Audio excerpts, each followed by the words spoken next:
Chapter 449. A child's perception of the surrounding aura was the most acute. Chongqing's watery eyes were wide open, not understanding what was happening. Jiang Pingji stroked Chongqing's fluffy hair and said softly, "Huaiyu, don't be so nervous. Don't scare Chongqing." Feng Jin secretly heaved a sigh of relief, but he didn't know whether to laugh or cry. How could he not be worried? When Chongqing was just born, she coincidentally encountered the earthquake in Dongqing. Now that she had just met the Lord, an unknown army of 20,000 men and horses arrived outside the city. Although Xiangyang district was not considered to be in a bad state now and all kinds of defensive equipment were prepared, a disaster of war was never a good thing. He was really afraid that his daughter would be misunderstood. How could he not be worried? It might not be a bad thing. Let's go and take a look first. She teased Chongqing to make sure that she did not scare the little girl, then she returned Chongqing to Feng Jin. Jiang Pingji casually pulled the cloak that was placed at the side, unfolded it and neatly put it on. "Let's go." Feng Jin pursed his lips and stood on the spot. His gaze was complicated. Qiguan Rang was slightly slower. He whispered to him, "My lord is not a reckless and brainless person. I know. After all, we've known each other for many years. Lanting is trustworthy." Feng Jin also lowered his voice and used his wide sleeves to cover Chongqing. To be honest, when Meng Hun came over to report the news, he really felt that he was about to stop breathing. He was afraid that Jiang Pingji could not suppress her emotions and Chongqing in her arms would be the one to suffer. Feng Jin did not dare to imagine. Fortunately, she was better than he imagined. She was more restrained, more courageous and more broad-minded. At that moment, Feng Jin almost had the urge to cry. He kissed the innocent Chongqing and felt a sense of relief after escaping a disaster. Being kissed by her own father, Chongqing giggled. She kicked her feet, stretched her neck and kissed his cheek. Qiguan Rang and Feng Jin left the government office one after another. Jiang Pingji's figure was already nowhere to be seen. Time was tight. She had already galloped out of the city on her horse. The siren sounded in Xiangyang district. The people packed up their stalls and hid in their houses. The streets were already empty. Feng Jin and Qiguan Rang took a while to climb the city gate. Jiang Pingji stood behind the wall with a solemn expression. Suku was not much earlier than them and was panting. "Who are those people? Could it be the Xingyi army again?" Suku panted, his face sweating profusely. The messenger half knelt on the ground and said respectfully, "According to the scouts at the front, the enemy has about 2,000 cavalry archers and 5,000 elite infantrymen. Moreover, the enemy is fully armored and well-equipped. As for the others, because they were too far away, we still don't know the specific situation." Jiang Pingji placed one hand on her waist and the other on her eyebrows. She stared at him for a long time without making a sound. Suku asked, "Master, should we send someone to investigate again?" Jiang Pingji clicked her tongue softly. She turned her head and realized that the three strategists had arrived as well as a burden. Feng Jin was worried about leaving the child in the government office. He covered Chongqing with two wide sleeves to prevent her from being exposed to the wind. It wasn't just the three of them. The viewers in the live broadcast room were also on high alert. They felt like they were going to fight again today. "Jintian Kangwujing, how long has it been peaceful? Those bastards from the Xingyi army are looking for trouble again? I must wipe out the debt. Oh my god, I'm a little afraid of blood. People die in war. Should I quit the live broadcast room first?"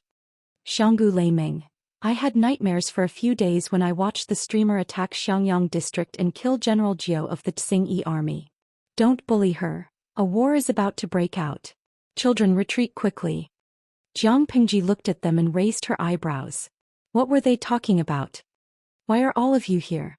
And Huaiyu, the wind is strong on the city wall. Aren't you afraid that Chongqing will catch a cold?" Her father was so broad-minded.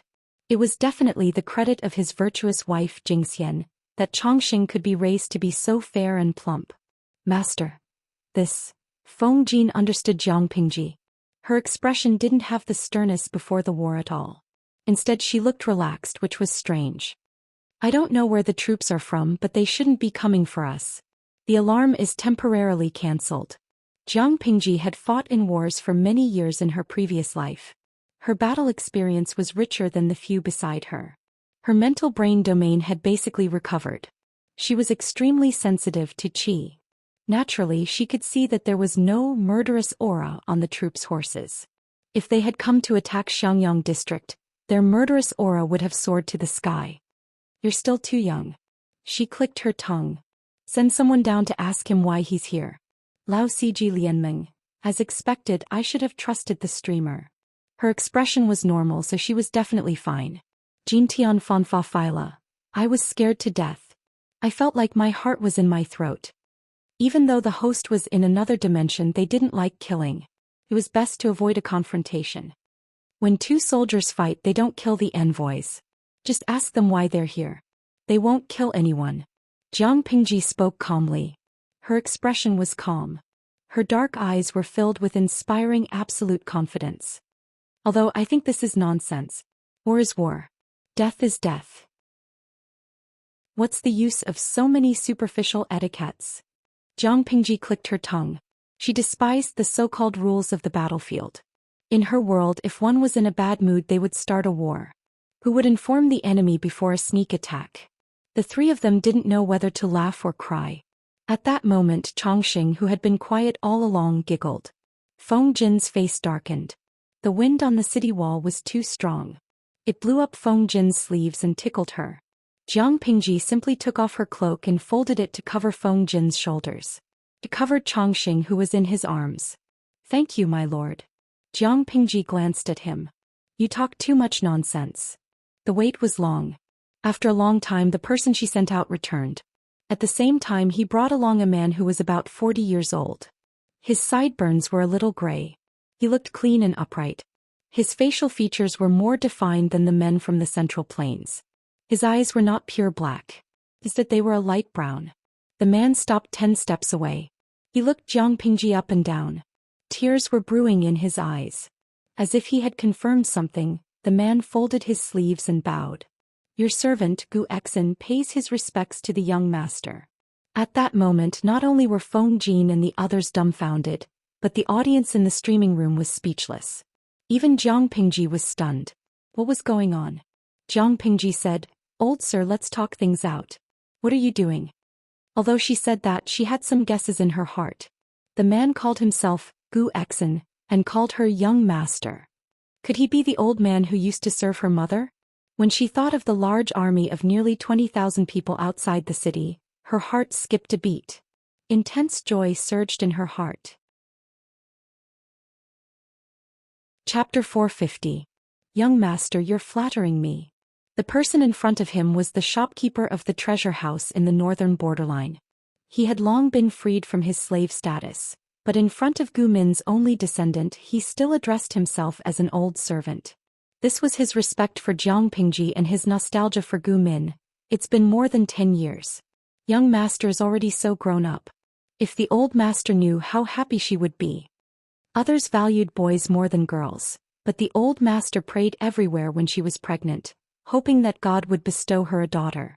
Gu Exin had collected many female guanyin for Gu Min.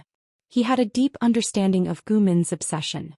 Now that he saw that Gu Min's daughter had grown up to be a dashing beauty, he had no regrets in this life. Now wait a minute. What was dashing beauty? Gu Exin looked at Jiang Pingji with a conflicted expression and did not speak for a long time.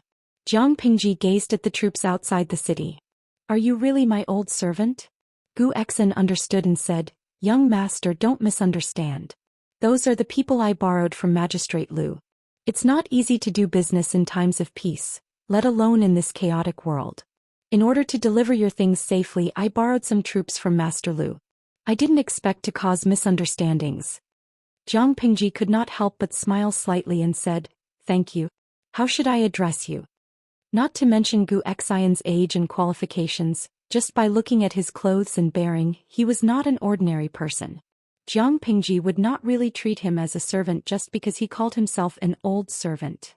In terms of age, Jiang Pingji's age in her previous life plus her age in this life could be considered Gu Xian's age after rounding it up. Gu Exin thought for a while and said in a slightly hoarse voice, If you don't mind, you can call me Uncle Gu. Uncle Gu. Jiang Pingji readily agreed. Gu Xian seemed to be recalling something. His eyes were filled with red veins, but he happily responded, Sigh. The three of them and the audience in the streaming room were still in a state of confusion. They did not understand how the situation suddenly took such a big turn. It was not until the two finished talking that they understood one by one and felt relieved. It would be best if there was no need to fight. This Gu Exin seemed to be acquainted with the Lord, streamer, so he might even bring something good with him. Jiang Pingji guessed what Gu Exin had sent over. She smiled as she took Chongqing from Feng Jin's arms and kissed the little girl's forehead. Lucky star. Chongqing's eyes widened in confusion. She cried out and struggled to return the kiss. Little did she know that this action of hers had caused a huge misunderstanding to Gu Exin. He looked at Chongqing, who was giggling, and Jiang Pingji in shock. Then he glared at Feng Jin. Take her away. It's easy to catch a cold on the city wall due to the strong wind. It's not easy to treat a sick child. Chongqing was returned to Feng Jin along with the cloak that she used to shelter her from the wind. The little girl looked aggrieved. The police report in Xiangyang district had been lifted. Not only did the person who came not cause trouble for her, but he also gave her money, food and horses. Gu Exin was a serious and rigorous person. He temporarily put aside his inner conflict and slightly lagged behind. He followed Jiang Pingji down the city wall. As he walked, he reported the items that he had brought over clearly. He even clearly stated the number of items that he had used during the journey. He even made a list. He did things openly, allowing others to see his sincerity at a glance. Hearing the arrangements for the sheepskin and horses, Feng Jin and the rest looked at him with admiration. They were not lacking in food now. The items that Gu Exin had sent had really solved their urgent need. Due to the people who had migrated from Shangjing and Fengyi, plus the thousands of members of the Tsingyi army who had been captured, the people in Xiangyang district had more people than before the earthquake. Winter in the north of Dongqing had always been very cold. There was not enough clothing in the city to keep out the cold. Suku was still worried about how to get through the winter. He did not expect Gu Exin to send sheepskin over. He had sent over 10,000 sheepskin that had already been tanned. If these sheepskins were to be purchased in Dongqing, the price would not be cheap. It was estimated that they would not be able to purchase so many sheepskins. Not only that, the wool of the sheep reared in Dongqing was short and sparse. The wool that Gu Exin had sent was long and dense. A sheepskin was very heavy to hold in one's hand. However, how could such sheepskin be made into clothing to keep out the cold? Jiang Pingji frowned as she thought of a solution. The audience in the streaming room was also racking their brains. Haha. Why don't we just cut the wool to a suitable length? Gaofi finally arrives. It's not a problem to cut it, but look at how thick the wool is.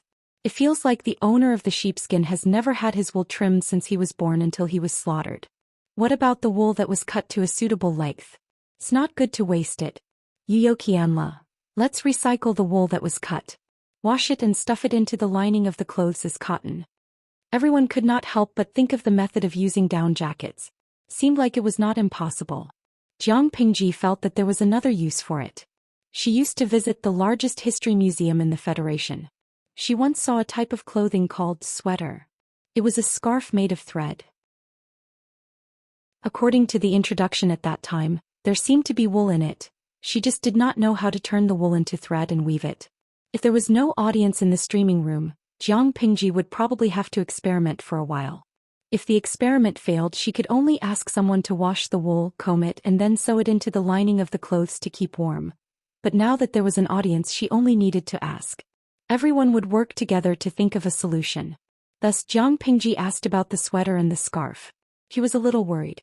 What if these things did not exist in the era of the streaming room? In the end, not only did the audience in the streaming room know about it, but they also sent a wave of flowers to Jiang Pingji. Tian Zhangduanging, bring a small stool here and watch the streamer knit and knit. Pa, the scene is so beautiful. Hao Sheng faking death. I think Feng Jin and the rest are really going crazy. Streamer, can you have some pity on them? When they work overtime, the streamer plays with mud. When they continue to work overtime, the streamer plays with wood. When they work overtime and are about to collapse, the streamer goes to knit and knit. I feel that if there were forums in this era, they might secretly post a thread to complain about the streamer.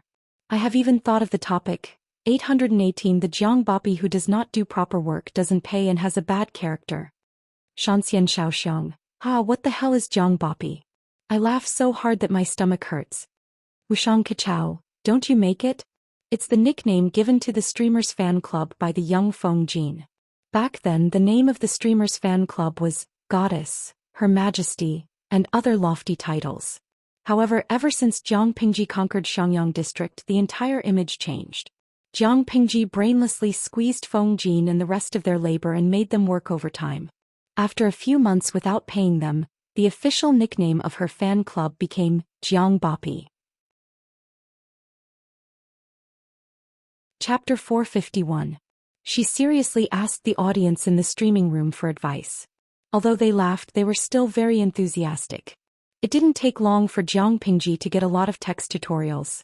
Not only was there hand spinning teaching you to weave wool into yarn, but there was also 100 ways to knit wool. It was easy to say but difficult to do.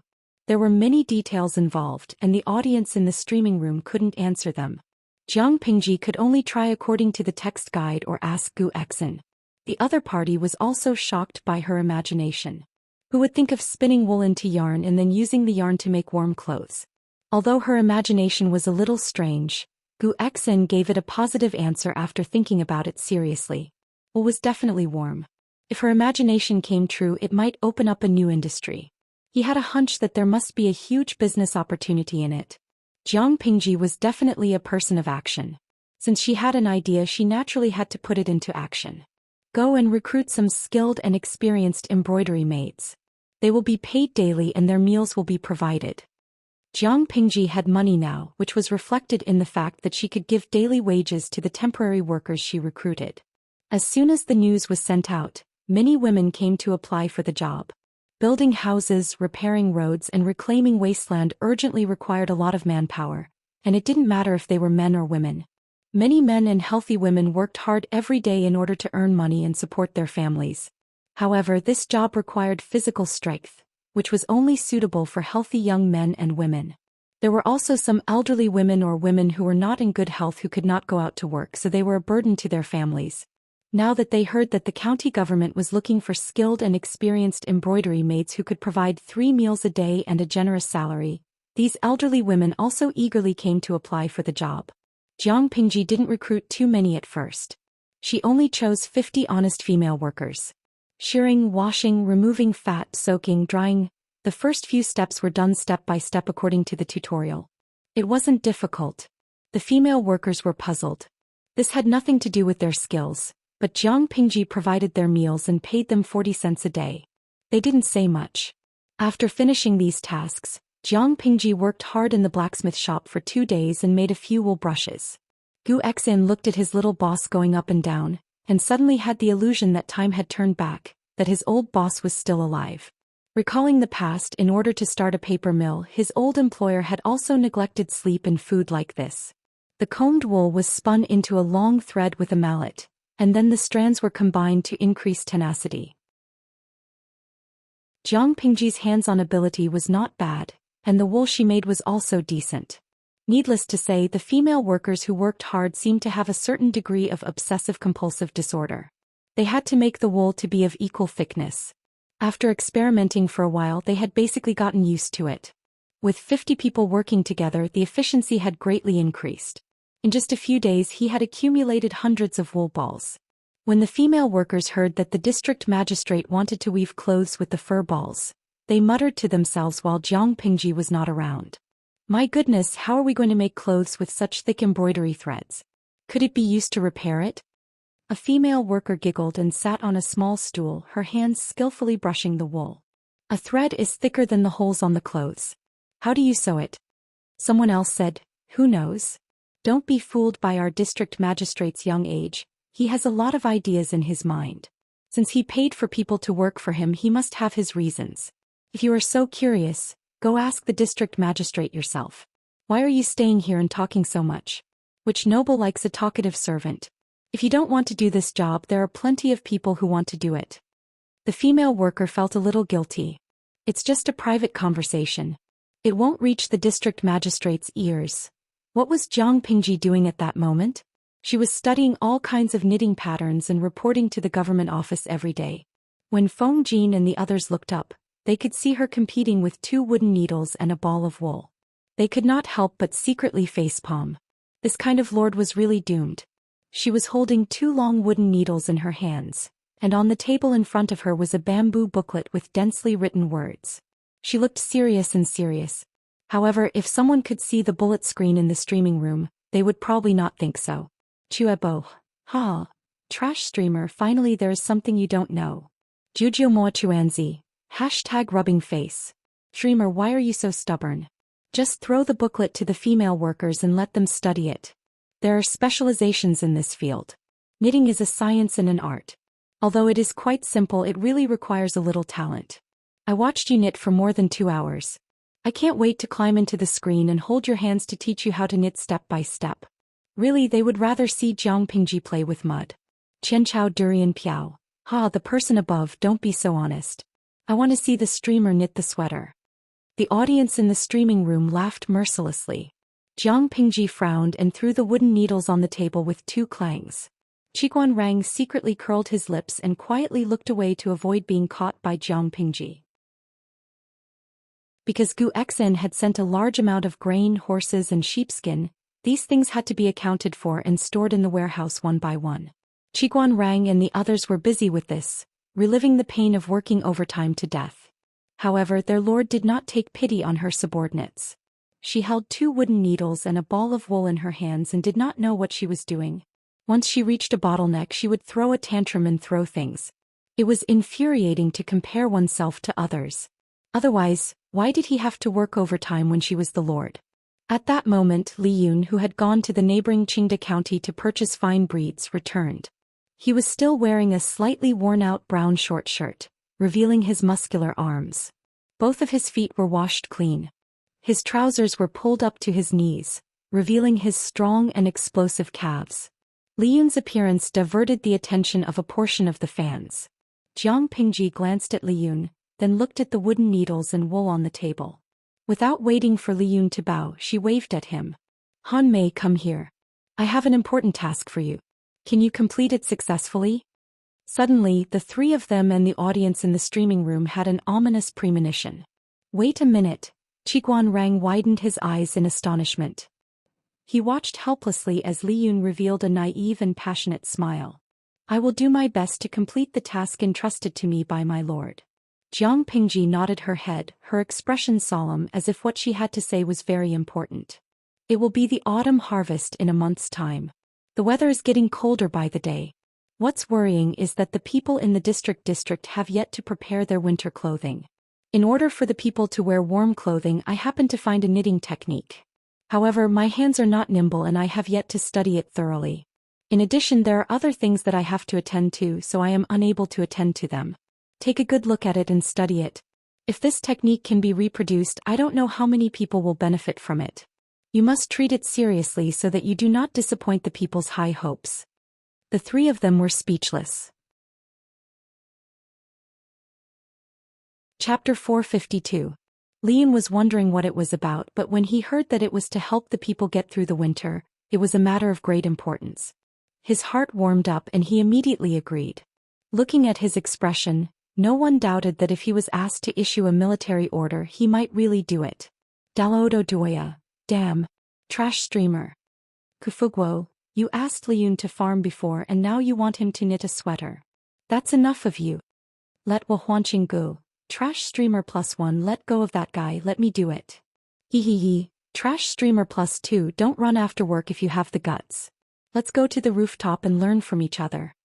Doesn't the streamer's conscience hurt to bully the innocent Li Yun? How did you come up with the idea of asking Li Yun to knit a sweater while holding a gun with both hands? Jiang Pingji was indifferent to the attacks, and she even shamelessly posted a bullet screen. Streamer V. I'm doing more work for the capable, how am I bullying him?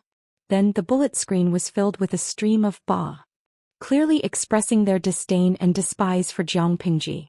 It was proven that Li Yun's hands-on ability was much stronger than Jiang Pingji's. He carefully looked at the most basic knitting pattern, then he hugged the ball of wool and studied it for a long time. At first he was stuttering, but after he became familiar with it, he knitted it neatly. After a while, he knitted a small section which was about the length of a pinky finger. This is amazing, so it can be done this way. Li Yun looked at the crisscrossed wool thread in surprise. His interest was piqued, and he hurriedly studied other slightly more complicated patterns. If I knit them together it will be soft and thick and it will feel warmer than 10 layers of linen. This time it was Jiang Pingji's turn to be speechless. Feng Jin and the others curiously went forward and pinched it with their fingers. It was indeed very soft and thick, but they did not know how warm it was. But, based on this knitting speed, I don't know how long it will take to make a shirt. The efficiency was too slow. Feng Jin was a little annoyed. Jiang Pingji rolled her eyes and took out a simple drawing of a piece of bamboo paper. He spread it out in front of everyone and said in a deep voice, "Do you really think you're going to use wool to weave a set of clothes that you're wearing? Not to mention anything else, just the 2 sleeves were extremely heavy. How was he supposed to wear them? I just knit a close-fitting piece of clothing like this." She did not choose the modern sweater design given by the audience in the live broadcast room. Instead she chose a design that was more acceptable to Feng Jin and the others. However, the wide sleeves became narrow sleeves and the lapels were slightly modified. The trousers were more tan. On the whole, it didn't exceed the range of people's acceptance. It was just that the material was replaced with wool. My lord is truly deft and deft. Liyun did not conceal his compliments. He thought that all lords should do nothing, be high and mighty all day long and be above the common people. After getting to know Jiang Pingji, he felt that this kind of lord was not bad. She was amiable and approachable, worried about the people and thought about them every day. This was probably the wise ruler that her master often talked about. Where else could he find such a good lord? I think so too. Do your best. Jiang Pingji patted Liyun's shoulder and he agreed heroically.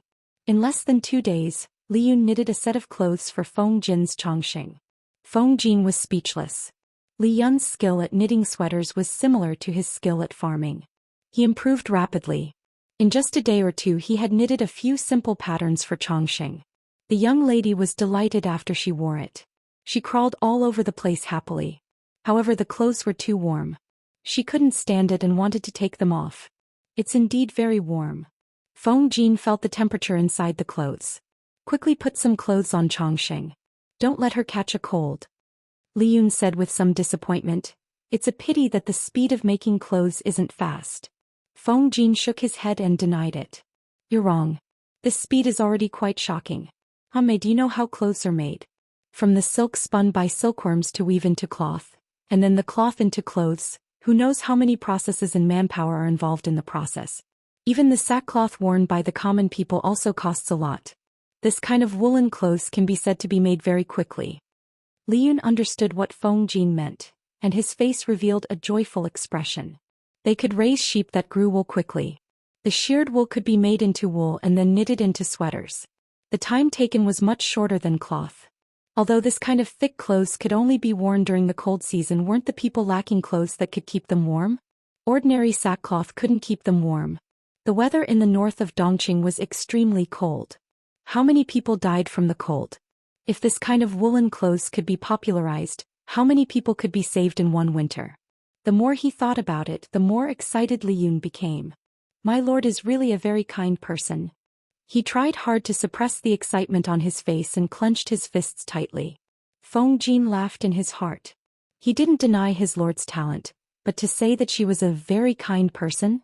He had reservations about this description. Liyun in front of him was also an interesting person. His lord tricked him like this, but he could still find something to entertain himself. It was the standard case of being sold and still foolishly giving money to the seller. After Feng Jin's guidance, Liyun was even more motivated. He almost spent the whole night researching. Every day he mastered 1 or 2 patterns and taught them to the female workers. The female workers were also very good at learning. Another advantage of the sweater was that it could be knitted into several parts. As long as the number of stitches was controlled and the parts were knitted, they could be pieced together to form a complete sweater. Zhou Xian stayed in Xianxia district for half a month. There were 3 sets of ready-made clothes in front of him. Just touching them made him feel warm. If he were to dye the wool, he would be able to come up with more patterns. Zhou Xian was a businessman. He quickly thought of the key point. However, this business couldn't be popularized outside of Xianxia district. It couldn't be brought to the northern borderline. Don't worry, young master. I will think of a way to buy more sheepskin and send someone to send it over. Herding was prevalent in the northern borderline. Every household had a mountain of wool. They didn't know how to deal with it. Some people even used the sheepskin as fuel. If they bought it in bulk, it wouldn't cost much. If it was left in the northern borderline, it was just waste. If it was transported to Xiangyang district, it could be processed into various kinds of wool products to keep warm in winter. Who knew how many people could be saved? When Gu Exin thought of this, his impression of Jiang Pingji rose by several levels. Then I'll have to trouble Uncle Gu. Jiang Pingji didn't stand on ceremony. After this winter, she planned to mobilize her troops to Fengyi County after the spring plowing. She had been unhappy with the Tsingyi army there for a long time. It was time to expand her territory. Oh yes, when Uncle Gu returns, can you do me a favor and pass something to my father? Jiang Pingji left the knitting work to Liun. She finished developing a portion of the siege weapons. She had nothing to do for the rest of the time.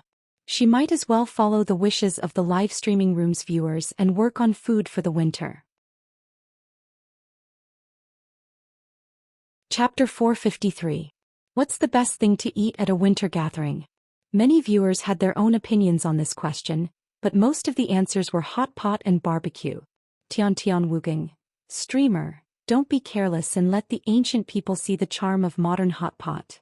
Jiang Pingji raised her eyebrows and searched Lu Shi's memory. She poured cold water on the viewer.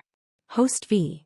If the hot pot you're talking about is warming the cauldron, I think it's better for you to give up on this idea. Many viewers were confused. They didn't understand what Jiang Pingji meant.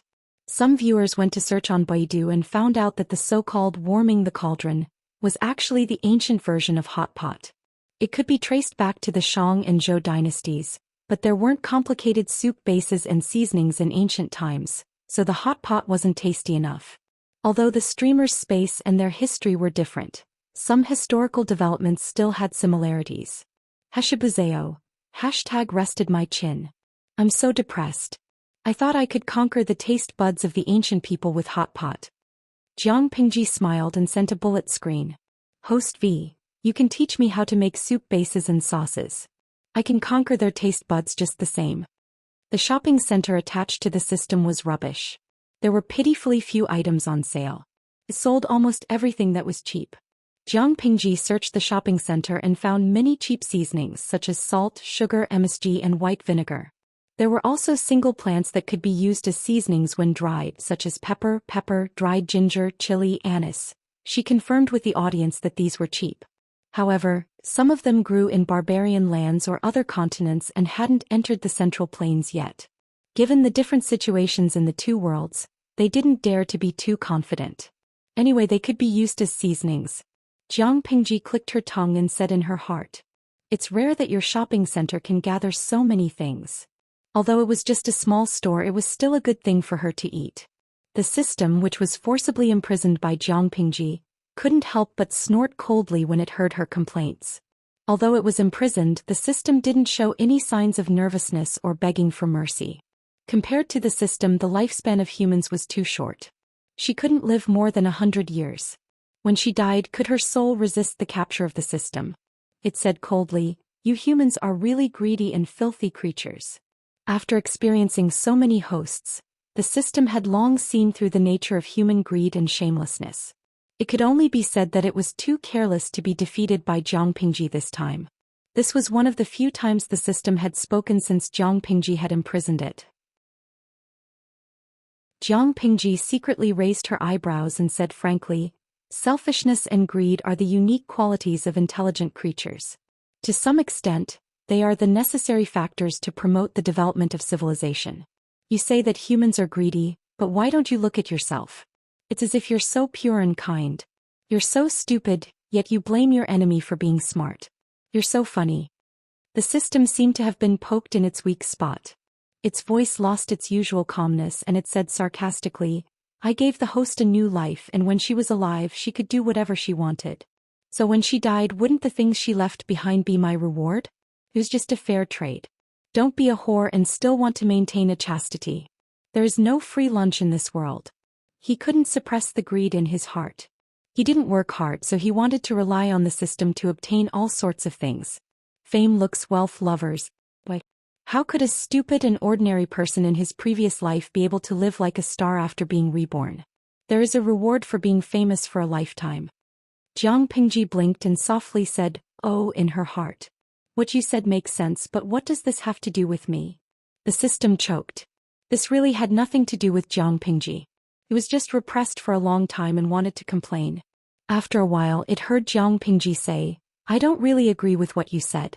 First, a fair trade is based on mutual transparency. Did you tell your host that if she eats something from you she has to pay with her soul? Second, not everyone wants to be reborn like me. I was so famous in my previous life. Who asked you to come and resurrect me? How shameless. Third, do you dare to touch your own conscience and say that you chose the host only for her soul? The system did not say anything. Jiang Pingji secretly rolled her eyes. Rookie was a rookie. He didn't have any skills, yet he dared to show off in front of her. If the system was really for the soul, why would it go through so much effort to resurrect the host, let the host exploit her for a lifetime and then harvest her soul? According to Jiang Pingji's guess, the soul was just the last bit of value of the host. The system would not let go of it and squeeze it dry. After all, no matter how small a mosquito was, it was still meat. As for the real benefit, it should be something else, such as popularity points or something else. Jiang Pingji secretly thought in her heart. Unfortunately, she did not have enough clues. The system was playing dead again. TSK. Stupid data. Jiang Pingji muttered to herself. She recorded a few recipes for the soup base and a few methods of making sauces according to the audience in the streaming room. These were not secret recipes. If one were to look them up sincerely, they could be found on the internet. Jiang Pingji was not ungrateful for the help of the audience. Naturally, she felt touched. Zhou Xian, something good happened. I feel that the streamer suddenly laughed while copying. So weird. I suddenly thought of a very interesting guy. He obviously has low IQ, but he always provokes me. What do you think this is called? Wuli Wu Bian, retarded? Smart. Jiang Pingji gave this amazing reply 101 points. She was not afraid that he would become arrogant even if she gave him one more point. She put the soup recipes and the sauces recipes on the stove to dry, then folded them and put them away. I think I can open a warming cauldron shop. Maybe it's a chain, Tumi Dalao. Ha. Streamer, please don't do that. Otherwise, the strategists in your house will cry at Leifeng Tower. The Lord played with mud, wood, and knitting. She was already not engaged in proper work. She opened a hot pot restaurant. Just thinking about that scene made the audience in the streaming room feel distressed. Why was it so difficult to meet a reliable lord in this day and age? With the soup and sauces recipes for the hot pot, she could also gather all the necessary ingredients. Now she only lacked the equipment needed for the hot pot and barbecue. Jiang Pingji studied the current warming cauldrons, the yuanyang pots of the audience in the streaming room, and the antique literature that she knew. She made a design overnight and went to the brick kiln to talk to the craftsman for the whole day. Seeing that Jiang Pingji was not coming to the government office again, Feng Jin and the other two did not know whether they should feel lucky or have a headache. If the Lord stayed in the government office, it was most likely that she was not engaged in proper work. Just thinking about it gave them a headache. If the Lord did not stay in the government office, it was most likely that she was not engaged in proper work. Just thinking about it gave them a headache. Chapter 454. When Zhou Xian and his men left, not only did they bring a batch of glass tea sets and jewelry, but they also brought the gifts Jiang Pingji prepared for Lu Shi. The gifts were not precious, but they were thoughtful. For example, there were a few sets of sweaters and trousers to keep out the cold, a set of multi-purpose hot pot equipment, a set of equipment for barbecuing and roasting meat, and the soup and sauce recipes that she copied. When Zhou Xian saw these things, his expression became a little strange. If it weren't for the chaotic times, the young master would have become a merchant even more powerful than the old master. Not only would he have become the richest man in Dongqing, he could have even become the richest man in the 5 countries, and his business would have spread throughout the 9 prefectures and 4 seas. Unfortunately, the current world did not allow it. Thinking of this, Zhou Xian felt a little more pity for Jiang Pingji. Before he left, he asked a question that he really wanted to ask. That Feng Langjun, is he a guest of the young master? Jiang Pingji looked at Zhou Xian's mysterious expression, and she almost choked on her saliva. No, Huayu and I are just friends, best friends. We don't have that kind of relationship. Jiang Pingji answered decisively to prevent Zhou Xian from thinking too much. Then that young girl was not the young master's child? Gu Xian asked. She said resolutely, "No, it has nothing to do with me." Gu Xian did not know if he was regretful or relieved, but he left Xiangyang district with complicated feelings. Because of the supplies Gu Xian brought, the construction of the entire Xiangyang district took a big step forward. The whole city could see the prosperity of the future. It was rare for Jiang Pingji to restrain her idleness and obediently handle affairs in the government office. Recently, the busiest thing was the distribution of improved seeds and the lease of land for the next year. Fortunately, Qiguan Rang had already registered all the household registration, so the task was not very heavy. He would be free after working overtime for a while. The weather is getting colder. Seeing the leaves in the courtyard dyed with a faint yellow, he sighed slightly. It's like this every year, but this year is considered good. At least we are well prepared. Qiguan Rang was used to seeing all kinds of tragedies since he was young. The current Xiangyang district was no different from heaven on earth to him. It was peaceful and quiet, full of vitality. This was something he rarely saw in his life, and he hoped that such a scene could be spread throughout the whole of China. I'm not worried about that. I'm worried about something else. When winter comes, I'm afraid the people won't be able to work under the heavy snow. Many people in Xiangyang district rely on manual labor to obtain food. There's no work in winter. Feng Jin paused at this point. We can't possibly ask the district headquarters to open the warehouse and release food, right? Those are the military rations for next year's spring plowing. We can't touch them at will. Feng Jin and the others knew that Jiang Pingji wanted to attack the Xingyi army in Fengyi County. The number of recruited soldiers, including the original imperial guards and troops, had reached 8,000. As Xiangyang district had to seize the time to construct, from summer to late autumn, they had been helping out everywhere. They were so busy that they almost had no time to rest. After winter, the army's training would be really strict. Feng Jin felt a little annoyed. Which army didn't train in good weather?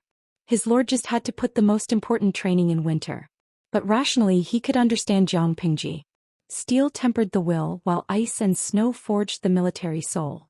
Only a harsh environment could stimulate a person's potential to the fullest.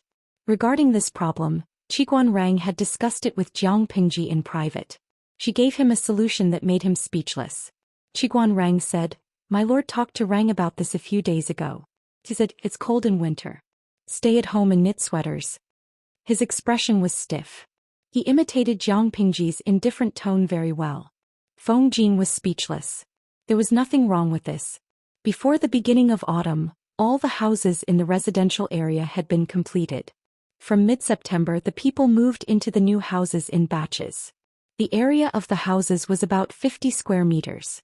One room for one household. Every 10 households counted as a courtyard. Of course, these houses were rented to the people. 150 copper coins a month.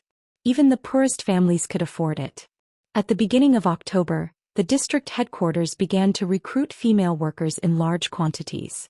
They set up a knitting workshop. The number of female workers expanded to 150. The knitting workshop's main task was to process wool and spin it into wool balls. In addition, the knitting workshop also allowed women with some skills to learn how to knit sweaters. The district headquarters could give a reward of 25 to 45 copper coins for knitting a specific size sweater and wool pants. If the sweater had patterns and was exquisitely knitted, there would be a reward ranging from 5 to 10 copper coins. Of course, if men also wanted to do this work, the district headquarters would be more than happy to accept. As for the wool balls and knitting needles needed to knit sweaters and wool pants, every household had to register with the knitting workshop with their real address, real name and the names of their family members. They also had to leave a deposit of 50 copper coins. This news was undoubtedly great news for the commoners. Knitting sweaters was different from other manual labor. They could stay at home. Even on the coldest winter day, they didn't have to worry about not having any work to do. They could save up some money and live more comfortably next year. Women with exquisite craftsmanship could knit 2 sets of sweaters in about 3 days. They had nothing to do all day, so they squatted at home and knitted sweaters. Many men secretly learned from their wives in order to earn more money. The quality of the houses built by the district headquarters was very guaranteed. It was much better than most people's houses with leaky walls. The people had great confidence in the first winter after the earthquake. It was already November. The cold wind that blew brought with it a chill that hurt people's skin. Sweaters and wool pants were officially on the market. They cost 40 copper coins for children and 100 copper coins for adults. The price was not high, but most of the people were watching. Those who were generous enough to buy sweaters and wool pants were mostly those who had knitted before. Not to mention other things, wearing it was really warm. Their whole body felt warm. They were not afraid of the cold wind at all by simply wearing a piece of clothing. In less than half a month, sweaters and wool pants were all the rage in the entire Xiangyang district. More and more sweaters were sold. Su Ku, the housekeeper, looked at the account book and almost cried. Sweaters and wool pants are a losing business. He carefully calculated the accounts. Every time he sold a set, he would lose 30 to 40 copper coins. Xiaoyi, you can't calculate it like this. Feng Jin pulled the circular scarf around his neck and smiled. You should also calculate how much the district headquarters will lose if the people freeze to death. If you calculate it this way, it's actually a big profit. The winter is hard to endure. Even in Shangjing, there are people who died from the snow and cold. It was a losing business. What Jiang Pingji wanted was people to survive. After entering the government office, Feng Jin hurriedly closed the door to block the wind from outside. Then he took off the circular scarf around his neck. If it was in the past, he would definitely wear a thick fox cloak over his head, making him look bloated. Chapter 455. There were only 4 people in the government office. Feng Jin, Qiguan Rang, Su Ku and Jiang Pingji, who had been slacking off. Other than Feng Jin's woolen goods, which were knitted by his wife, the others were begged. Yes, begged, but the target was a little strange. Knitting, isn't it addictive? Su Ku forced a smile. To be honest, Li Yun also felt that knitting was addictive. The weather was cold and there was no need to plow fields or run errands. The internal affairs were taken care of by the teachers. He had nothing to do after practicing his spear for 4 hours every day, so he hugged the ball of wool and knitted. But it was windy outside. How cold was it to knit? He thickened his skin and went to the government office to get some warm air. Qiguan Rang teased that having a wife was better than not having one, complaining that Feng Jin always used the scarf knitted by his wife to provoke him. Then Li Yun, the honest child, sincerely offered to knit a suit for Qiguan Rang. Qiguan Rang was speechless. Su Ku laughed until his stomach hurt, then teased Li Yun. Han Mei helped Wenjing, why not Ku? Sure. Su Ku was speechless. He was just teasing the honest child. Li Yun's fingers were nimble, his knitting efficiency better than the most skilled woman. The knitted sweaters had patterns, neat stitches and looked exquisite. In just a few days, Qiguan Rang and Su Ku received the results of Li Yun's knitting.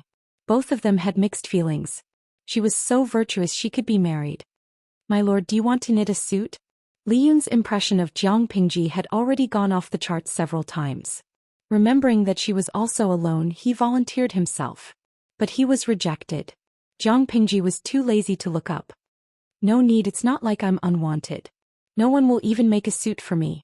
What a joke, the ladies in the government office were fighting to make one for her.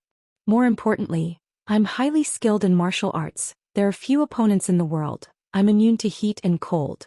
I'm not like them, shivering like quails when they take off a piece of clothing. Jiang Pingji smiled wickedly, hitting the 3 strategists in the government office with her words. My lord, you're wrong. Although their physiques weren't as good as Meng Hun and the others, they weren't completely useless. Jiang Pingji glanced at them and said, can you go out for a morning jog so early in the morning? The 3 of them were silent for a moment. If the blanket did not allow them to get up, they would not run. The wool from the north borderline was continuously sent to the Xiangyang district.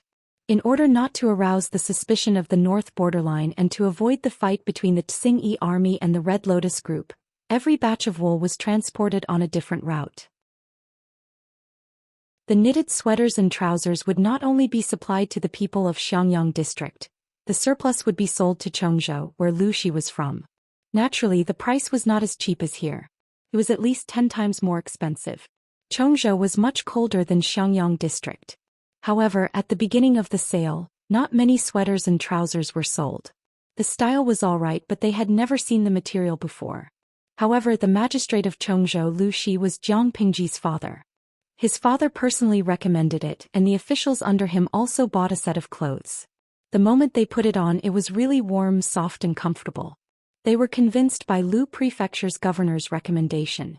Slowly, the market for the sweaters and trousers opened up, but the quantity was limited. Basically, they were sold out when they arrived in Chongzhou. Without any warning, the first snow of the year fell on the world. It was as big as a goose feather, and the sky and earth were the same color. It looked extremely beautiful. Jiang Pingji issued a decree in the district headquarters. Every household would be fined if the snow on their roof or in front of their door was more than an inch higher. Although most of the houses in the district are new houses, if there is too much snow, it will still cause the houses to collapse. In the land under my rule, I do not wish for the tragic scene of Shangjing's snow disaster to happen again. I hope that all the people in the district will be able to get through this winter in peace. Jiang Pingji's decree made many people complain, but the district headquarters had the final say in Xiangyang district. The people could choose not to implement it, but the district headquarters had the right to take back the rented houses and chase their entire family out. Faced with such a forceful implementation plan, the people could only swallow their complaints and obediently sweep the snow. Every courtyard was equipped with a ladder. Moreover, the houses were not tall, so sweeping the snow was not dangerous. Feng Jin looked at Jiang Pingji, who was becoming more and more beautiful, and said, "My lord, the people will understand your painstaking efforts." Jiang Pingji nodded and then said, "Don't be reserved, roast whatever you want to eat." In winter, having a hot pot and barbecue for a meal was the most exciting. In winter, the daily routine in the government office was basically having a meal and working overtime. As for when to have a meal, it depended on when she hunted for something big or there would not be enough to eat. Jiang Pingji set up a charcoal grill, a barbecue plate and a hot pot rack in the government office. The fuel was a pot of charcoal and a few tables were put together. Whoever wanted to eat could roast whatever they wanted to eat. More than 10 kinds of seasonings were placed in different small glass plates to cater to each person's taste. There were no green vegetables in this season. The hot pot was filled with fungi, mushrooms, cured meat or other game. Feng Jin looked at Jiang Pingji holding a brush, dipping it in the seasoning and brushing it on the pheasant and chicken wings. He was completely at ease. With such a lord, what else could he say? Say that a gentleman should stay away from the kitchen? Looking at Meng Hun and the others who were eager to try, he could not bear to spoil the atmosphere with his words. "Sigh, I'll just treat it as a party without so many rules," Feng Jin thought silently. He quietly extended his chopsticks and picked up a fat drumstick that Li Yun had just roasted. He sighed in his heart. He originally thought that Li Yun would be the god of spears on the battlefield, but he followed the wrong lord. His path of growth was a little crooked. Farming, knitting, and now he even mastered the technique of barbecuing. The outside was crispy and the inside was tender. When roasted, it was golden and crispy. Li Yun was a martial artist with sharp ears and eyes. How could he not know what Feng Jin was doing? But compared to eating, he enjoyed the feeling of barbecuing more. It was a great sense of accomplishment. Because it was a private gathering and Jiang Pingji suspiciously emphasized that there was no need to be too restrained, Qiguan Rang simply threw aside the rule of not talking when eating and quietly enjoyed the fruits of Meng Hun and the others' labor. "When the district town stabilizes next year, Rang will want to bring my wife and daughter over." Su Ku was a little tempted, but he thought that Takshu, who was by Jiang Pingji's side, had not been dealt with. If he brought Xuanmei over, he was afraid that it would harm her. Thus he could only bury this thought in his heart and quietly listen to it. He was preparing to imagine his goals for the coming year. Meng Hun was a loner. Next year he only wanted to help Jiang Pingji complete the conquest of Fengyi County. Luo Yue wanted to go back, but now he was on the pirate ship and could not get off. He could only sigh and accept his fate. Brother Li Yun said, "I hope Master can come back next year and reunite with me. Then I can find a good wife and strive to become a father before the end of the year." Ever since the first batch of glass was sold, Jiang Pingji had money. She was also generous to her subordinates. She gave them a few months' worth of overtime pay and bonuses. Brother Li Yun was now considered a person with a small fortune. He had a house, money, and a car mount. Chapter 456. As long as the girls aren't blind, they would definitely fight over such an outstanding and handsome Langjun like Han Mei. Qiguan Rang laughed and teased. Every time Han Mei comes to the government office, the girls all stretch their necks to peek at him. Can be seen that he has a face that is pleasing to the eye. If Han Mei didn't know how to knit sweaters, the girls would have shyly asked him if he needed help knitting one for him. Liyun may be a little naive, but when he is silent he is a proper aloof Prince Charming. In terms of ability, his martial arts skills are superb. In the whole of Xiangyang district except for Jiang Pingji, no one can beat him. His shooting skills are really sharp and cunning. Meng Hun had sparred with him once before and sighed that the new generation supersedes the old. Youngsters nowadays are really amazing. Then Liyun excitedly went to Jiang Pingji to spar and was almost smacked to death by her. In terms of looks, Liyun is definitely the most handsome man in Xiangyang district. In Dongqing he can be ranked in the top 3. His beauty is different from Wei Xi's peerless beauty. The latter almost blurs the barriers between genders and does not appear feminine. The former leans towards masculinity but does not appear tall and sturdy. His figure is tall, he looks thin when he is dressed, but he is muscular when he is undressed. His pair of eyes seems to be able to discharge electricity.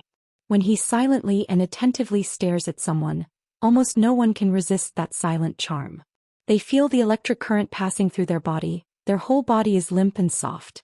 Of course, this is only suitable for deceiving those who do not know the truth. If one is familiar with Liyun, they will probably feel disillusionment. What happened to the aloof Prince Charming? Who is this silly and sweet person in front of him? One must know that the girls in the government office originally had a crush on him, but now they only see him as a cute little brother. Liyun was praised and blushed silently. Master Wenjing's words are too complimentary. Yun is not that good. Jiang Pingji held the roasted meat dipped in chili sauce in her mouth and sucked it. She ridiculed, Wenjing's words are not wrong. But if Han Mei really wants to get a wife next year and become a father by the end of the year, it is best to speak less. If others stare at you, stare back. If others speak 10 sentences, reply with 1 word. Your gaze must be cold and your expression must be serious. Without speaking and with a cold face, he can arouse the hearts of young ladies with just his face and aura. Once he speaks, his intelligence will be exposed. Liyun was puzzled. Isn't this very rude? Jiang Pingji snorted. If you didn't do that, you'd better stay obediently. Holding it in is a big problem. Liyun looked at Qiguan Rang and the other 2 in confusion, trying to get an answer. From his point of view, other than his lord, the 3 teachers were the smartest. However, they only smiled and did not speak. They all gave him a meaningful look and had no intention of answering his questions. Meng Hun and Luo Yue sighed and patted Liyun's shoulder. As for martial artists, it was fine as long as they had enough intelligence on the battlefield. There was no need to force it. I don't want to deal with these beasts who grew up drinking ink. At the dining table they chatted while eating. Jiang Pingji had such an undisciplined personality in private. The others were not used to it at first, but they got used to it after a while. She took the roasted pheasant thigh that Liyun passed to her and took a bite. Her mouth was filled with a delicious fragrance that spread across her taste buds. She opened her mouth and said, "The weather is getting colder and colder. There's nothing to do in the dead of winter. The people stay at home either knitting sweaters or knitting sweaters. They're bored to death. I want to find something for them to do. I want to recruit some young and strong female soldiers and teach them first aid knowledge on the battlefield. They'll be useful after the spring plowing." Luo Yue looked at Jiang Pingji in shock. The others looked normal. Suke picked up a cooked mushroom with his chopsticks and dipped a large piece of bright red sauce on it. "Fine. How many does my lord intend to recruit?" As the person in charge of the general accounts, Suku had a deeper understanding of women. They were indeed weaker than men, but their tenacity was not bad. Overall, they worked as hard as men. Having seen the combat power of the female troops led by Jiang Nongqin, Suku did not have any objections. "Let's recruit 400 to 500 people first." She stuffed the chicken thigh into her mouth. With a few chomps, she spat out a complete bone. There was not even a bit of meat left on it. Could be seen how cleanly she had chewed it. Nongqin will lead 607 female troops. The rest will be 1,303 strong adult troops. After the new year, I'll ask them to meet up in Xiangyang district. All the female troops will be managed by Nongqin. Although they're the logistics team, the battlefield is ever-changing. They need to learn how to kill the enemy. It did not mean that the logistics team was really safe. There were many cases of sneak attacks on the enemy's logistics team in history. Jiang Pingji did not use the female troops as battlefield nurses. She hoped that they would really go on the battlefield to kill the enemy. However, the number of female troops was too small and their strength was weak. They still needed time to grow. Everything would start from being battlefield nurses. This woman is a little inappropriate, Luo Yue said hesitantly. Suka smiled and said, "Don't let Maiden Jiang hear this. Otherwise she'll beat you up from the east gate to the west gate of the district." Maiden Jiang. Luo Yue was puzzled. He had never heard of her. Suka said, "Maiden Jiang, full name Jiang Nongqin. She's a maid in the Lord's residence. When the Lord formed the troops, Maiden Jiang has been around. She's under Coach Meng. Speaking of her ruthlessness in killing people, even the most daring of men would not be able to help but shudder. If they fight with her, even Coach Meng won't be able to win." Meng Hun was named. He could not help but smile bitterly. He waved his hand and said, "Don't mention her. My whole body hurts when I mention her." Meng Hun was born for the battlefield. His martial arts skills were even more so. He used his strength to defeat the enemy. Jiang Nongqin was different. She knew her weaknesses. She simply avoided them and focused on strengthening her strengths. She was also half a disciple of Jiang Pingji. She more or less inherited Jiang Pingji's ruthless style. She targeted the enemy's weakness with every move. Once she was hit, she would either die or be injured. Meng Hun once wanted to compete with Nongqin. The troops were all watching at the drill ground. He was flirted with before he could react. It was also that time that Nongqin completely established her prestige. She was really not to be trifled with. After Meng Hun brought a portion of the troops to Chongzhou, the troops left in Hejian were all led by Nongqin. She even led the daily bandit extermination. She killed wherever she went. Very few people were left alive. Meng Hun deeply suspected that the reason the number of troops could not increase was because of Nongqin. Luo Yue was surprised. "Is she a tigress? Is she that scary?" Meng Hun smiled and egged him on. "She's much scarier than that. When she comes, you can try her skills." Luo Yue usually competed with Meng Hun when he had nothing to do. He naturally knew Meng Hun's ability. Even Meng Hun acknowledged Maiden Jiang. It could be seen that she was not an ordinary woman. Chapter 457. The first snowfall of early winter lasted for 3 days and 3 nights. Xiangyang district was doing pretty well. Until now, there had been no tragic incidents of people freezing to death in their homes or collapsing houses due to the snow. Wearing a thick sweater and a pair of woolen trousers, he wrapped himself in 2 more layers of thick clothes. After walking for a while, his body slowly warmed up. Which of them did not work since they were young? Their bodies were strong and their ability to withstand the cold was strong. Now that they had the sweaters and trousers to ward off the cold, this winter was simply too blissful. However, even though Jiang Pingji had worked so hard, some inharmonious things still happened from time to time. This is the 4th child this month. The patrolling soldiers heard a baby crying in the alley. They went forward to check and found a tattered swaddling cloth lying in the snow. "It's a girl. These shameless old things." The soldier slightly lifted the swaddling cloth to take a look. It was indeed a girl. He felt some pity in his heart. He opened the collar and stuffed the child inside to keep her warm.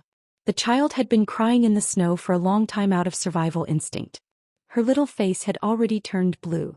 The soldier looked around and found that the door of a courtyard was slightly open. A pair of turbid eyes were focused on this corner. "Old bastard." The soldier spat in that direction and raised his hand to grip his gun tightly. The door immediately closed. The district magistrate now does not allow relatives to murder babies. He does not even allow pregnant women to have a miscarriage. This is equivalent to murder. Those people came up with this idea. They just throw the child out and let the child freeze or starve to death. Another patrolling soldier raised his hand and poked him, saying, "Send the child to the nursery. It's quite cold outside." If they really did not want to have a child, it was better to send the child to the nursery. They really did not understand why these old people were committing such crimes. After experiencing the tragic earthquake, these soldiers had a different understanding of life. They were not used to such acts of cruelty to the innocent. The district magistrate was benevolent. As long as each family was not lazy, they would be able to provide for their family. However, no matter how good the policy was, it could not stop some people who liked to lie on the ground and wait for a pie to fall from the sky. Not to mention other things, just the purchase of sweaters and trousers this winter. If the family worked diligently, they could earn 200 coins in 2 to 3 days. They would be allocated land the following spring. Their lives would only get better and better. How could they not be able to provide for a small baby? How much could such a small child eat? Some people didn't have a good life, but they didn't reflect on how lazy they were. They could only blame their family for having too many mouths to feed. The soldier looked coldly at the door, spat in disgust, and continued his patrol. That evening, Jiang Pingji received the news. Her joyful expression immediately turned gloomy. A bunch of hopeless trash. Jiang Pingji sneered. Her eyes were filled with uncontrollable disgust and contempt. I've checked. Which family are they from?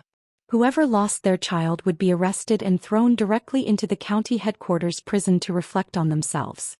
Do they really think that just because the children froze and starved to death in the ice and snow, they can't be considered to have killed them? Qiguan Rang and Feng Jin both had daughters, so they abhorred such a phenomenon. My lord, this is only treating the symptoms but not the root cause. Even though it was winter, Qiguan Rang did not let go of his feather fan. He muttered, even though there are new laws, if they don't want to raise those children, there are other ways. This is what it means when there are policies from above, there are countermeasures from below. When the time comes, there will only be more children who will suffer. It was still all right now. At least only a few children were lost.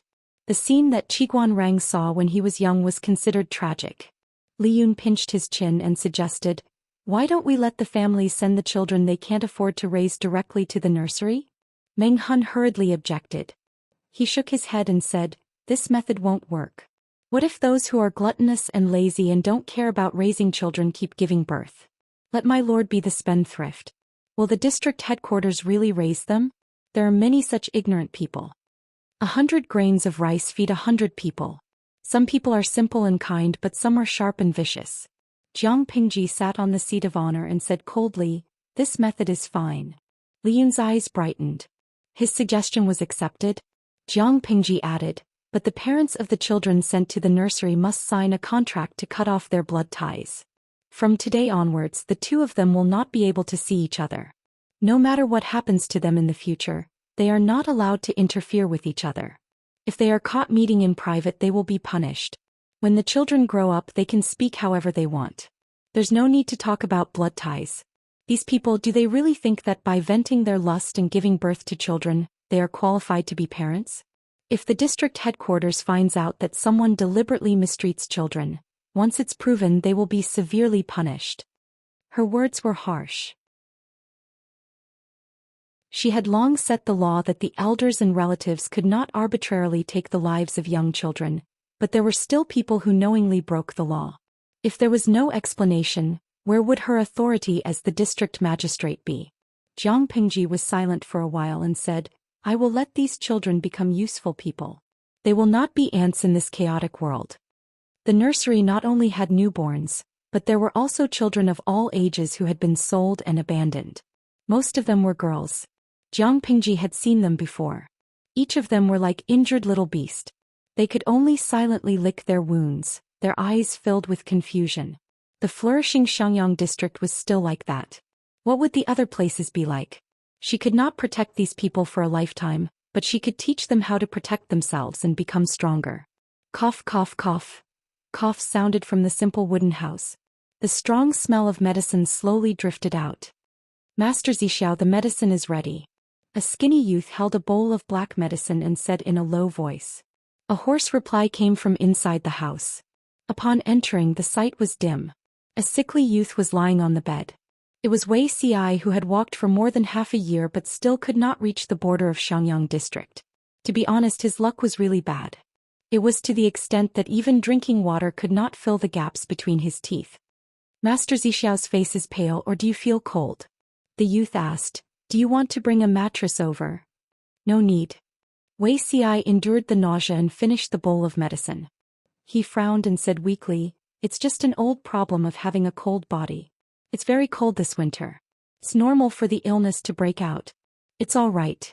I'll get better after a while. How are the arrangements outside? Are there any other problems?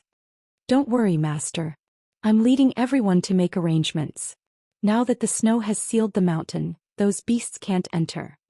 The youth saw the weariness between Wei Si's brows and subconsciously lowered his voice. He quietly packed up the medicine bowl and left. He closed the door to prevent the cold wind from entering. Zhang Ping had a weed in his mouth and asked the youth, "How is Xiao's condition?" "His fever has subsided, but his cough doesn't seem to be getting better. His entire body is as cold as an ice cube. It's worrying to see him." The youth sighed. There was only an unreliable barefoot doctor in the village. The medicinal herbs were also harvested by themselves. Who knew how effective the medicine was? "How is Master Shiheng's arm?"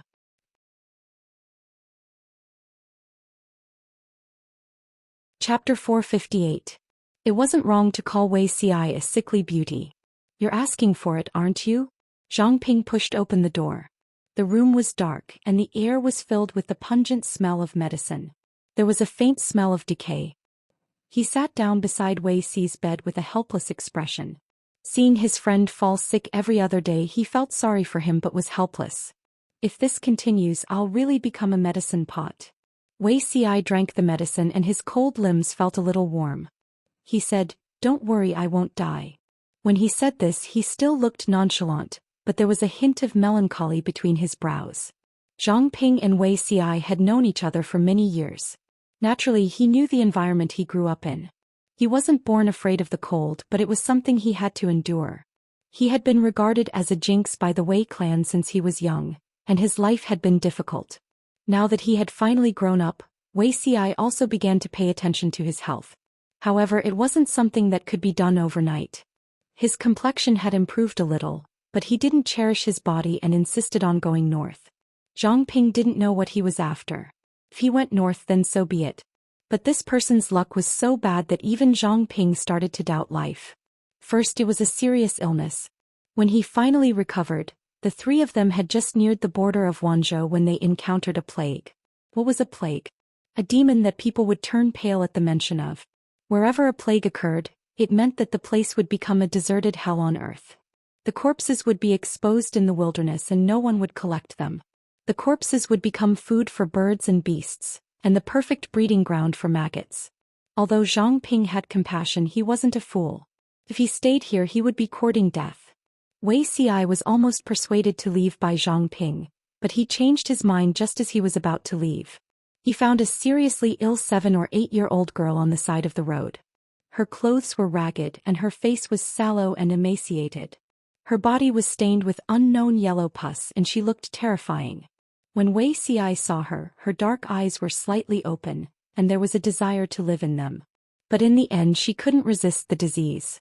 Her rapid breathing became weaker and the light in her eyes gradually dimmed. A human life was fleeting before his eyes like a shooting star. This scene reminded him of a scene from many years ago. However, when he flipped through those memories, that heart-wrenching pain still lingered at the tip of his heart, causing him to feel a dull pain. This child has already stopped breathing and his body still carries the smell of illness. It's better for a sickly person like you to stay away from him. Zhang Ping felt that he was becoming more and more like Wei Si's nanny. Every day he had to put in so much effort to persuade him that his mouth was parched. Wei Si did not pay attention to Zhang Ping's words. A look of struggle and pain appeared on his face, but he finally calmed down. "I can cure this disease. Stay." Wei Si's words were shocking. Zhang Ping was astonished and almost lost his voice. "No, Wei Zixiao, with your little medical skills, you think you can cure the disease? Zixiao, this is an epidemic. It's not like other high heat and cold diseases. If you're not careful, you'll die. If you want to stay and save him, be careful that you don't get to save half his life. You might lose your life first. Zi's life is tough. I won't die." Wei Si smiled and secretly suppressed the memories that surfaced in his mind. He tried his best to make his expression look more natural. "Xian, you should go on your way first. The plague is strong, I don't want you to be infected. We'll meet again in Xiangyang district." Zhang Ping spat on the inside. Even a sickly person dared to walk around the epidemic area. Why would he, a strong and healthy person with strong yang energy, be afraid of this? Reality proved that Wei Si could indeed treat the disease. His medical skills were not low. Looking at his posture, he seemed to have a lot of experience in treating diseases. Zhang Ping could only help him. Perhaps they were lucky enough and the precautions were strict enough. The two people and the servant did not get infected. However, Wei Xi's complexion was getting worse by the day. The greenish hue under his eyes became more and more obvious. He looked more like a sick person than a sick person, as if he could be blown away by a gust of wind. Because of the epidemic, they were delayed in this place for more than 2 months. When they were completely rid of the shadow of the epidemic, Zhang Ping realized that he had lost a lot of weight. Needless to say, Wei Xi was even more so. I couldn't tell that Zixiao had such a benevolent heart as a doctor. He was clearly not a proper medical student, but his medical skills were better than many medical officials who had been in the medical field for decades. The heavens were really unfair. Wei Xi rubbed his face. He had been putting on a straight face for the past few days. He felt that the muscles on his cheeks were stiff. I studied a few medical books out of boredom. I only know a little. Zhang Ping was speechless. Back then Wei Xi said that he knew a little about carving. He took out the Sleeping Beauty pendant, which was not inferior to a master's work. Now he said that he knew a little about medical books and was so skilled in treating diseases. He even saved many lives from the King of Hell. Would it kill you not to be pretentious? Zhang Ping did not know what was pretentious, but he felt the same as the audience in the streaming room. He really wanted to beat this guy to death. Before Zhang Ping could make a move, more than 20 fierce-looking bandits rushed in from outside. Each of them had a knife in their hand. They were very fierce. They came up and asked who the doctor who treated the disease was. Without saying a word, they kidnapped Wei Xi. They also took Zhang Ping and Zhang Ping's boy servant away. The bandits did not capture them for anything else but for Wei Xi to treat their leader.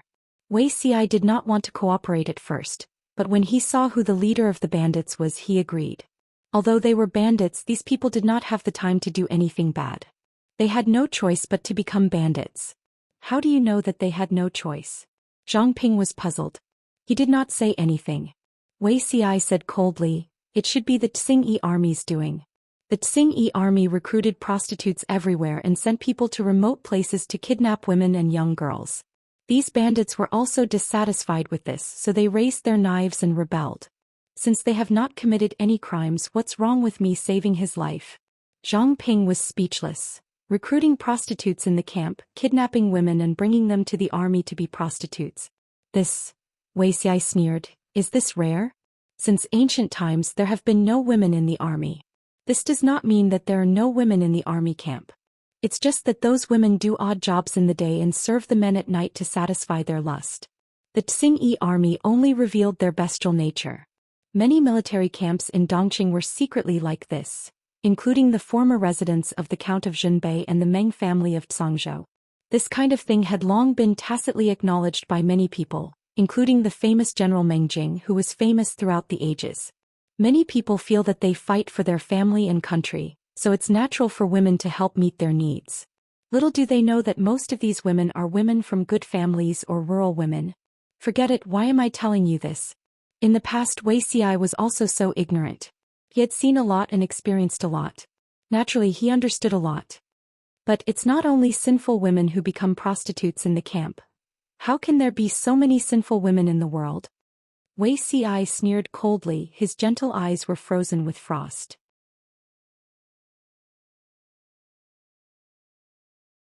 Chapter 459. In the end, Wei Xi still managed to cure the bandit chief. Zhang Ping did not know what his companion had said to the bandit chief, but the two of them, a servant, had leaped from being prisoners to being honored guests of the bandits. The bandits were very polite to them, and this sudden change had shocked Zhang Ping. When he asked Wei Xi, he only smiled without saying a word. Keep hiding it. One day I'll make you spit it out on your own. Zhang Ping was annoyed. He was already very curious, but his companion was still keeping him in suspense. It was really annoying. After a while, these bandits actually succeeded in ambushing a small group of Tsingyi army.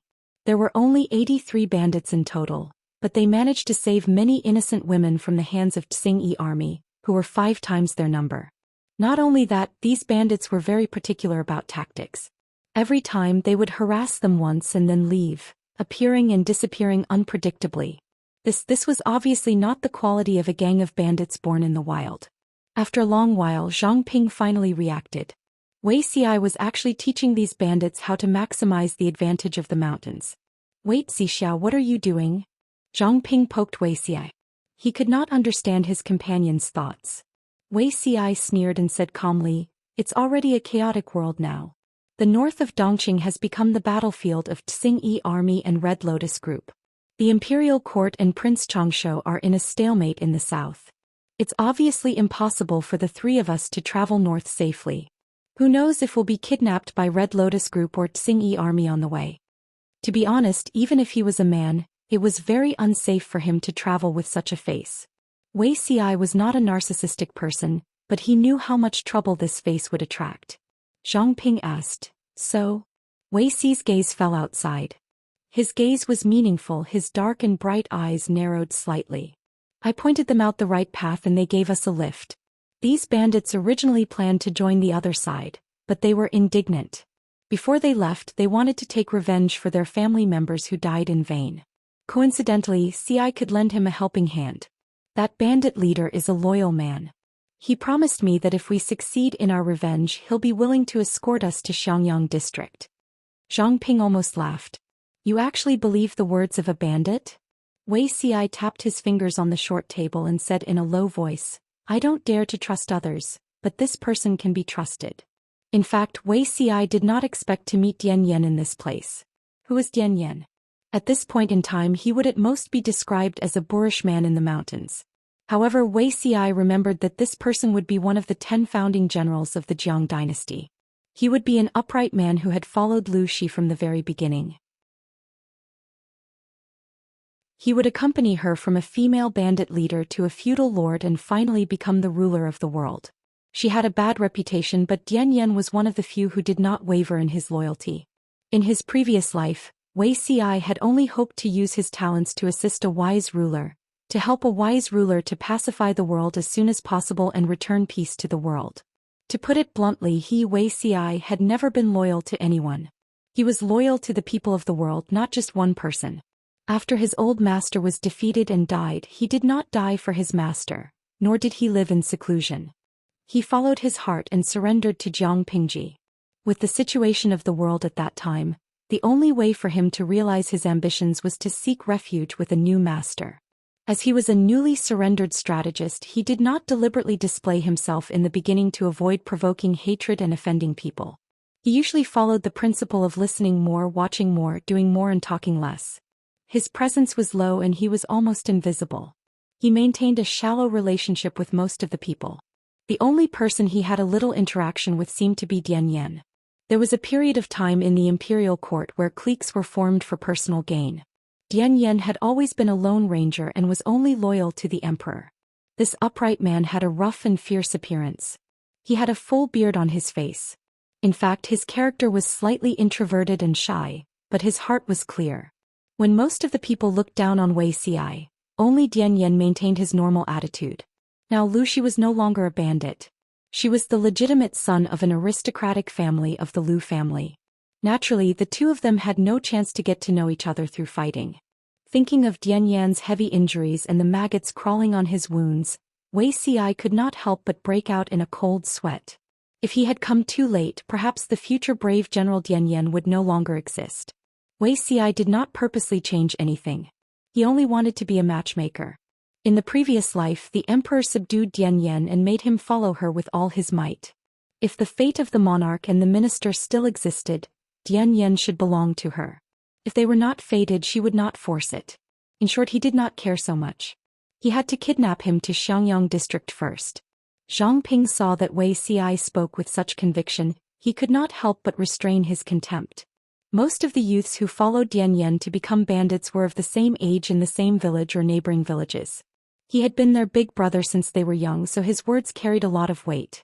He was the leader of the gang of bandits. Everyone packed their luggage and prepared to head north.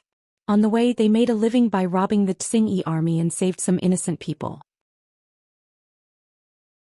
Sometimes, in order to avoid the Xingyi army, they had to take a long detour. Slowly, the entire troop expanded to more than 500 people. Although their speed was slow, they were indeed nearing Xiangyang district. Blessings do not come in pairs and misfortunes do not come alone. That day, the weather temperature plummeted. Without any warning, Wei Ci fell ill and had a high fever for 2 consecutive days.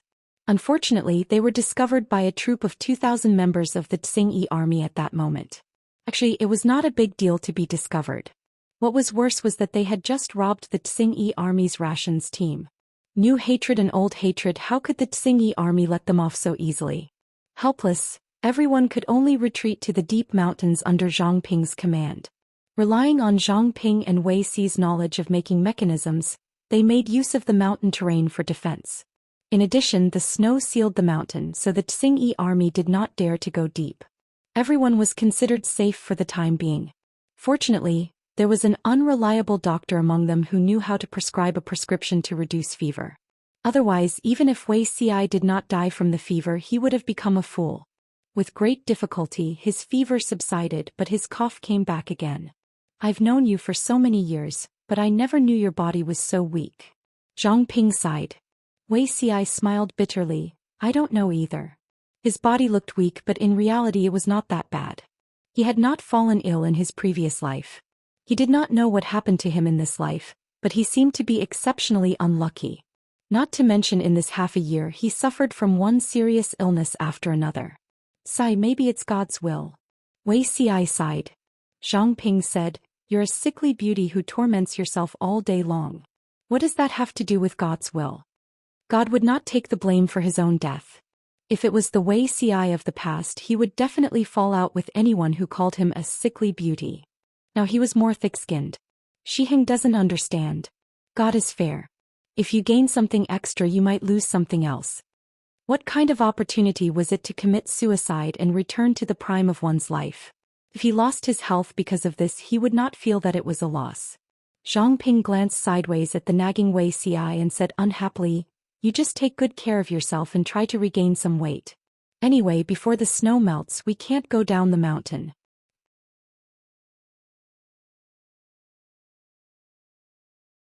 Chapter 460. If not for his best friend taking care of him, Wei Ci felt that he would have died long ago. Do the people have enough food? We robbed 6 carriages of Xingyi army. If we eat sparingly, it won't be a problem to get through the winter. What about clothes to keep out the cold? He resisted the urge to cough. It was hard to hold it in. Zhang Ping said, Don't worry, they won't freeze to death. In order to cope with this winter, almost every commoner had brought enough clothes with them. If they killed Xingyi army, not only would they plunder their food, but they would also strip them of their clothes and take them away. The clothes were not clean, but they could be wrapped around the body to keep warm. Wei Ci was slightly relieved and suddenly thought of something. He said, If there's nothing important, tell them not to stay in the snow for too long in case they get eye diseases. Zhang Ping nodded in agreement. This year's winter was probably the most wretched that Wei Ci had ever experienced in his memory.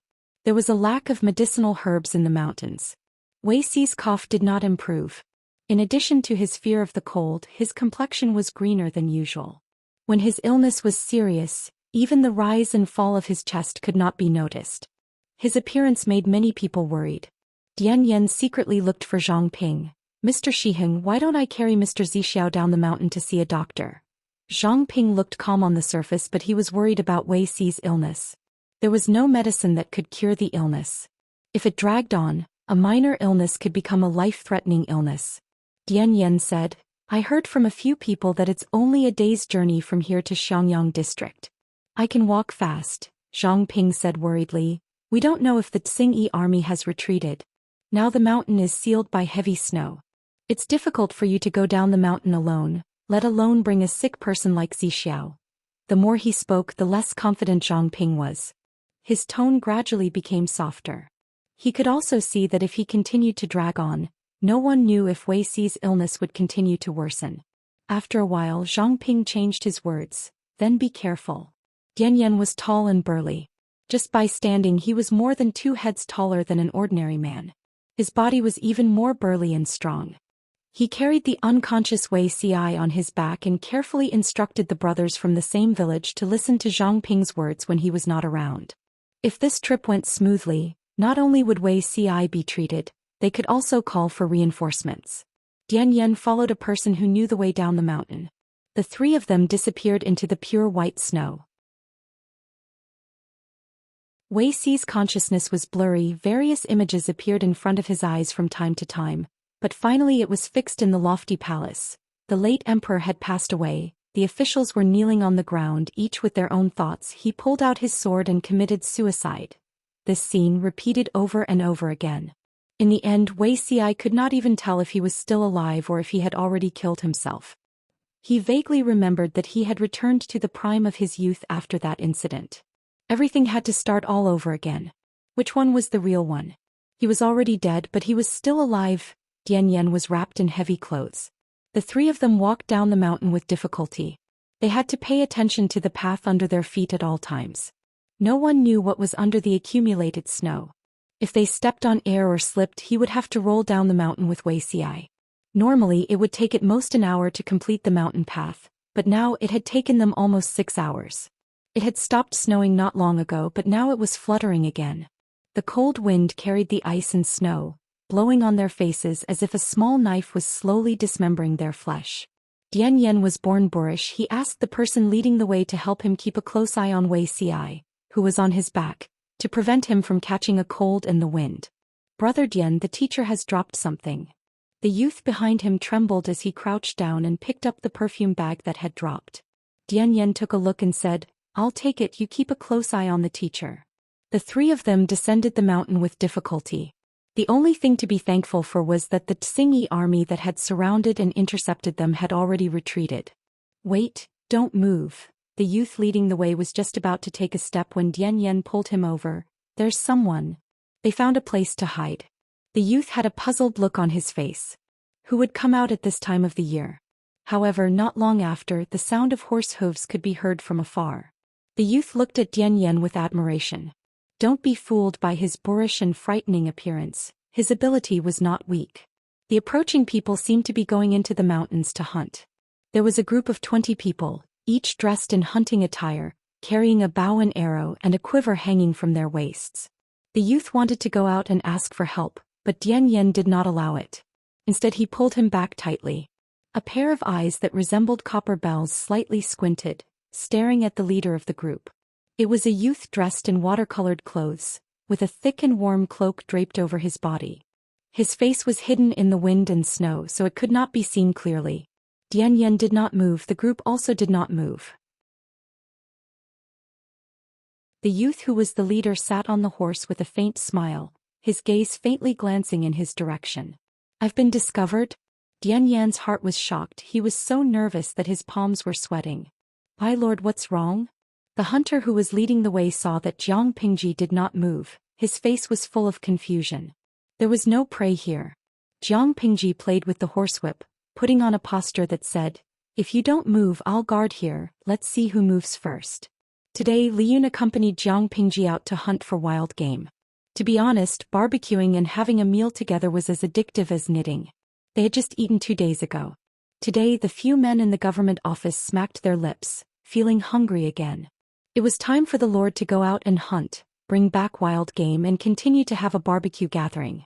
Liyun naturally noticed that there were people hiding around. He slightly moved his horse forward and asked Jiang Pingji with his eyes. She said, "Wait." After a while it was Dian Yan who gave in first. They were carrying a patient on their backs and they did not have enough clothes to keep them warm. How could they compare to the enemy who was fully armed? Hiding like this was not a solution. Dian Yan faintly felt that his limbs were stiff and numb. In the end, he sighed and slowly moved out from his hiding place. As soon as he revealed himself, more than 10 bows and arrows were aimed at him. Ambush. Liyun raised his eyebrows. Looking at the tall and sturdy man who was completely fearless, and then looking at the youth beside him who was trembling, this combination was interesting. Jiang Pingji said calmly, "No, it's probably a passerby who got lost." Her gaze swept to a certain spot, her brows tightly knitted together. That sachet. Dian Yan took a deep breath. Just as he was about to speak, Jiang Pingji raised her hand and ordered people to put down the bows and arrows. "Who is this person on your back?" Jiang Pingji asked White to step forward. She said in a gentle tone, "I am the magistrate of Xiangyang district." "What?" Dian Yan's eyes widened in shock. He sized her up in disbelief. Did not seem like it. His lips moved. After a while he said, "I am sick and urgently need to find a doctor to treat me." Sir. Jiang Pingji jumped off the horse and stepped forward. Your sir. Is his surname Wei? Dian Yan was startled. He said, his surname is indeed Wei. Jiang Pingji asked Dian Yan to untie Wei Xi from his back. Let me see. I know your sir. Looking closely, it was indeed that familiar face, but it was thinner and weaker than she remembered. His face was pale and bloodless. Dian Yan used his body to block the wind. He stammered, the wind is strong. Jiang Pingji frowned. Without thinking, she untied the cloak on her body and wrapped it around Wei Xi. Then she carried him horizontally and leaped onto the horse.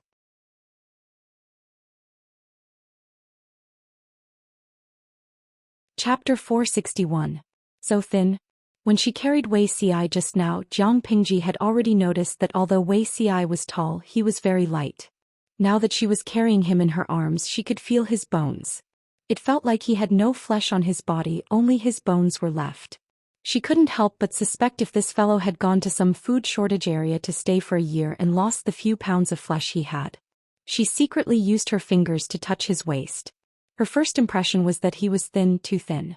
Jiang Pingji wrapped Wei Xi up tightly and hugged him in her arms as she ordered White to run at full speed. The oncoming cold wind blew on her face. It was painful, but Jiang Pingji didn't feel anything.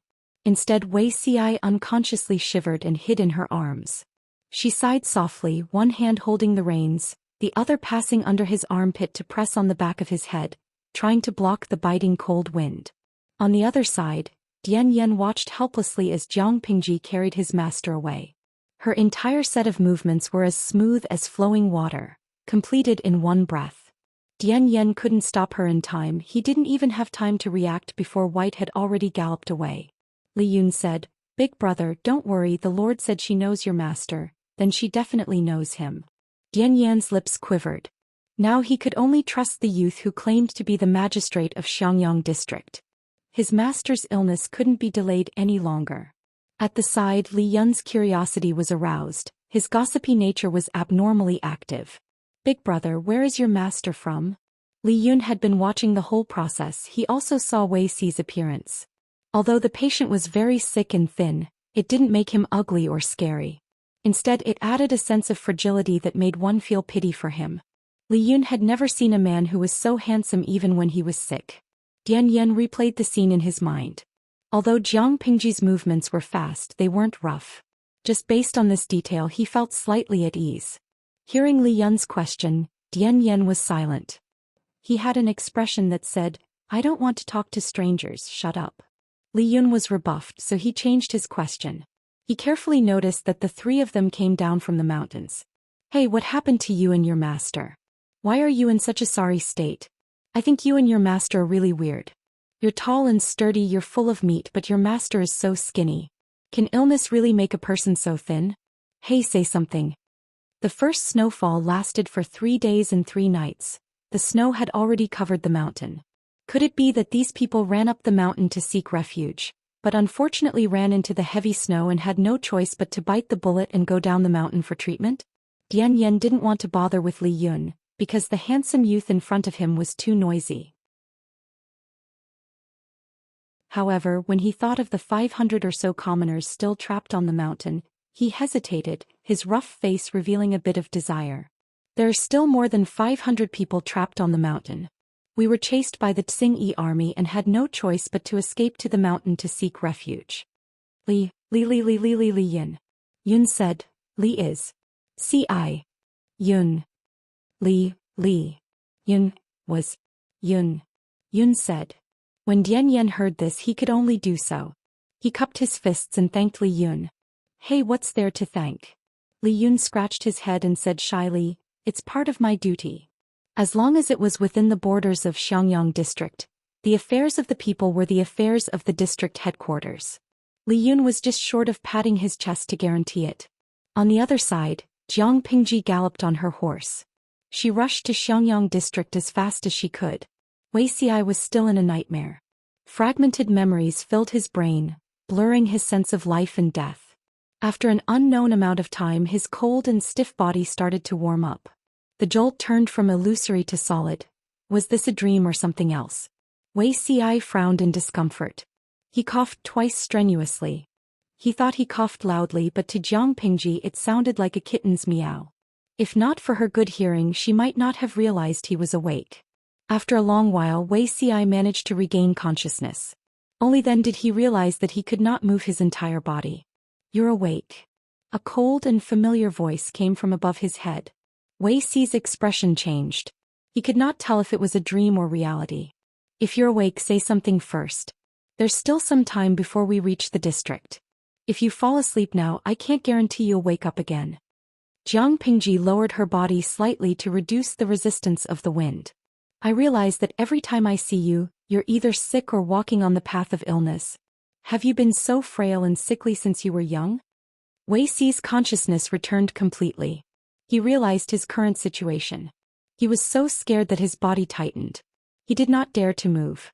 Of course, based on his current situation, he could not move even if he wanted to. Jiang Pingji wanted to speak, but Wei Xi's fans in the streaming room were not having it. "Simia Miawo. Streamer, my Simia Miawo is already so sick. Don't bully him." Jintian Wuging Yu. That's right, that's right. But a beauty is a beauty. Even if she's skinny, she's still beautiful. Det finally reduces. Beauty is in her bones, not her skin. She's not like those internet celebrities nowadays. Her big eyes need surgery, her nose bridge needs filling, her chin needs a file, and her skin needs injections. With such a face, after the hyaluronic acid dissolves, even her biological mother would not be able to recognize her. Evening date. Your topic is off.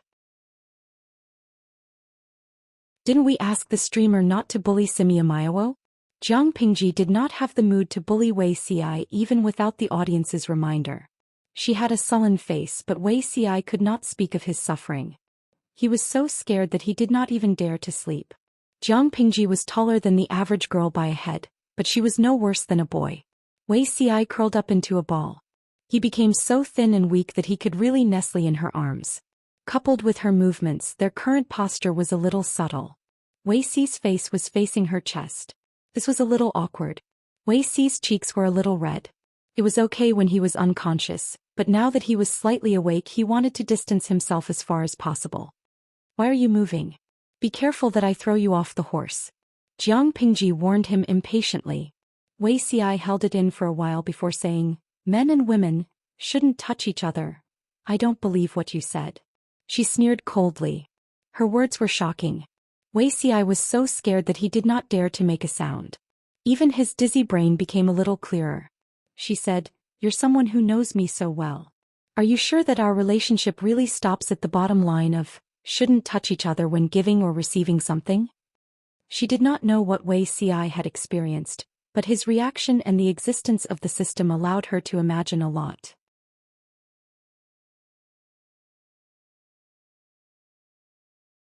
Chapter 462. Both of them did not speak. There was only the sound of the wind and the horse's hooves on the ground.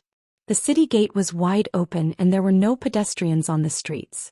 She galloped to the entrance of the district headquarters. Lifting him off the horse, Dabai ran to the front of the servant's door and looked at him disdainfully.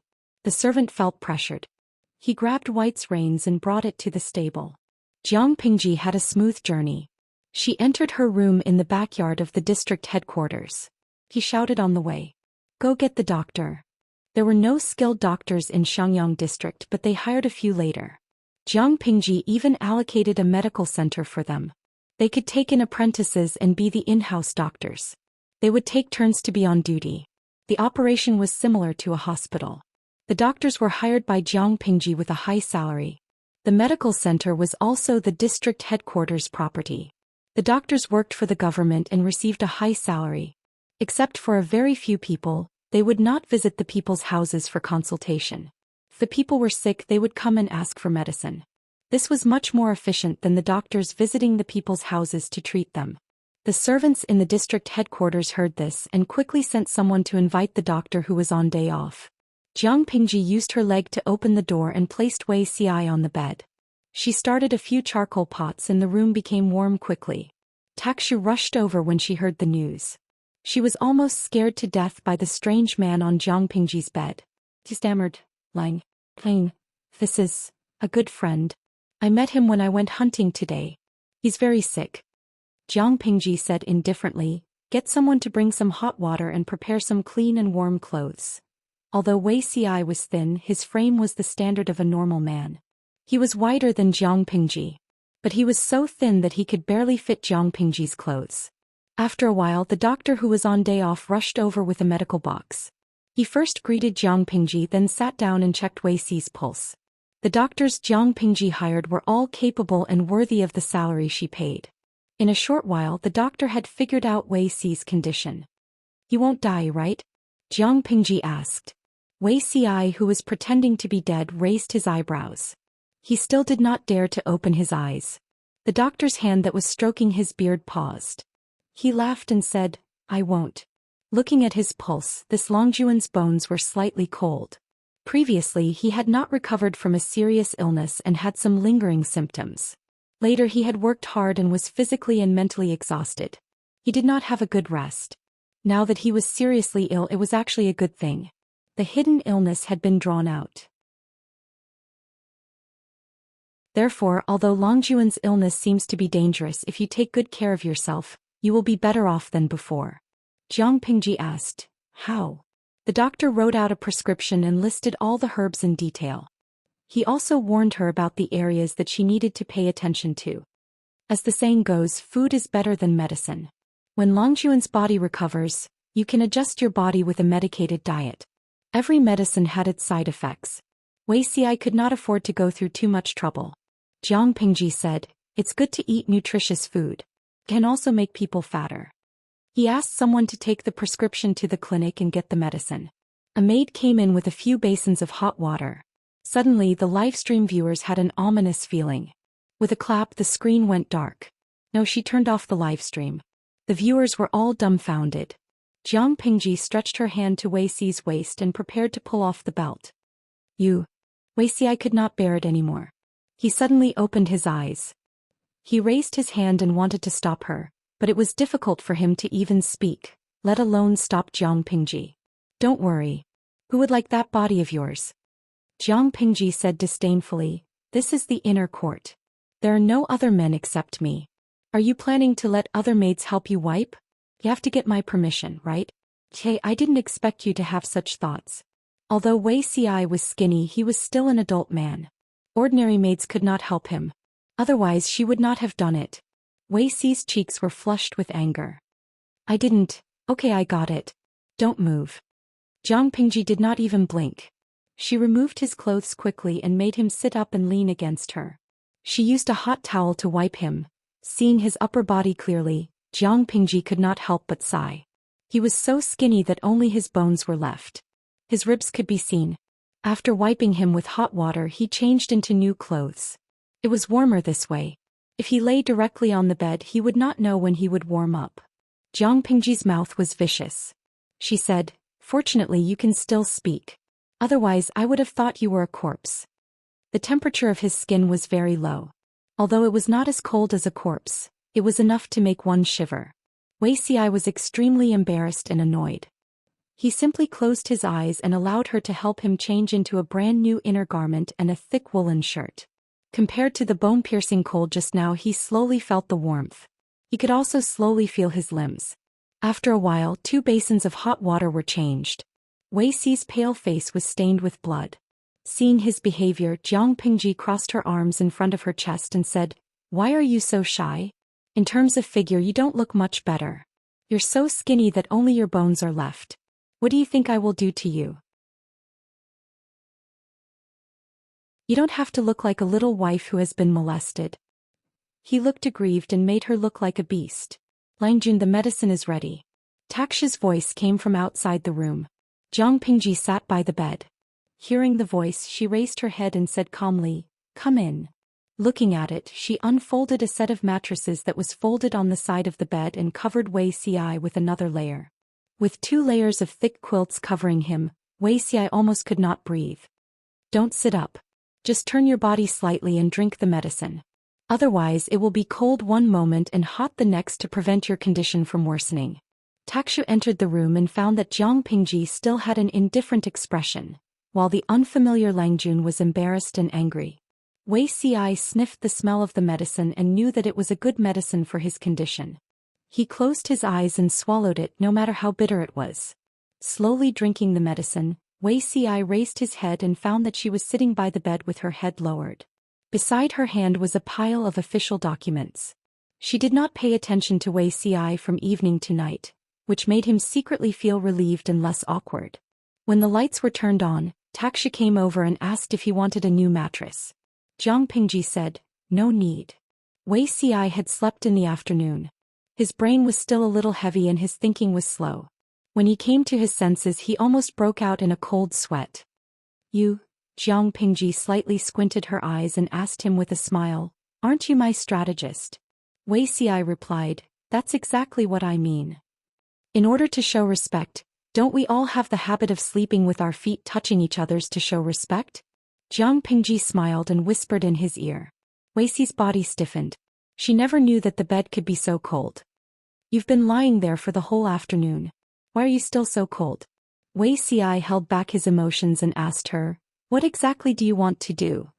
"I originally wanted to sleep in the bed. Who knew that you're still so cold after lying there for the whole afternoon?" Jiang Pingji looked at Wei Ci with a reproachful gaze. The latter was speechless. She said, "Don't be so nervous.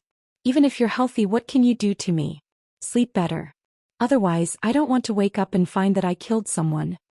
Wei Ci was silent for a long time and said, "Gossip is a fearful thing."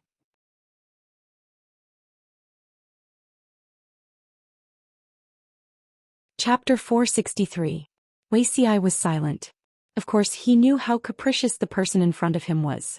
Reputation was not essential to her. You have to restore your original identity after all. If what happened tonight gets out, it will be bad for your reputation.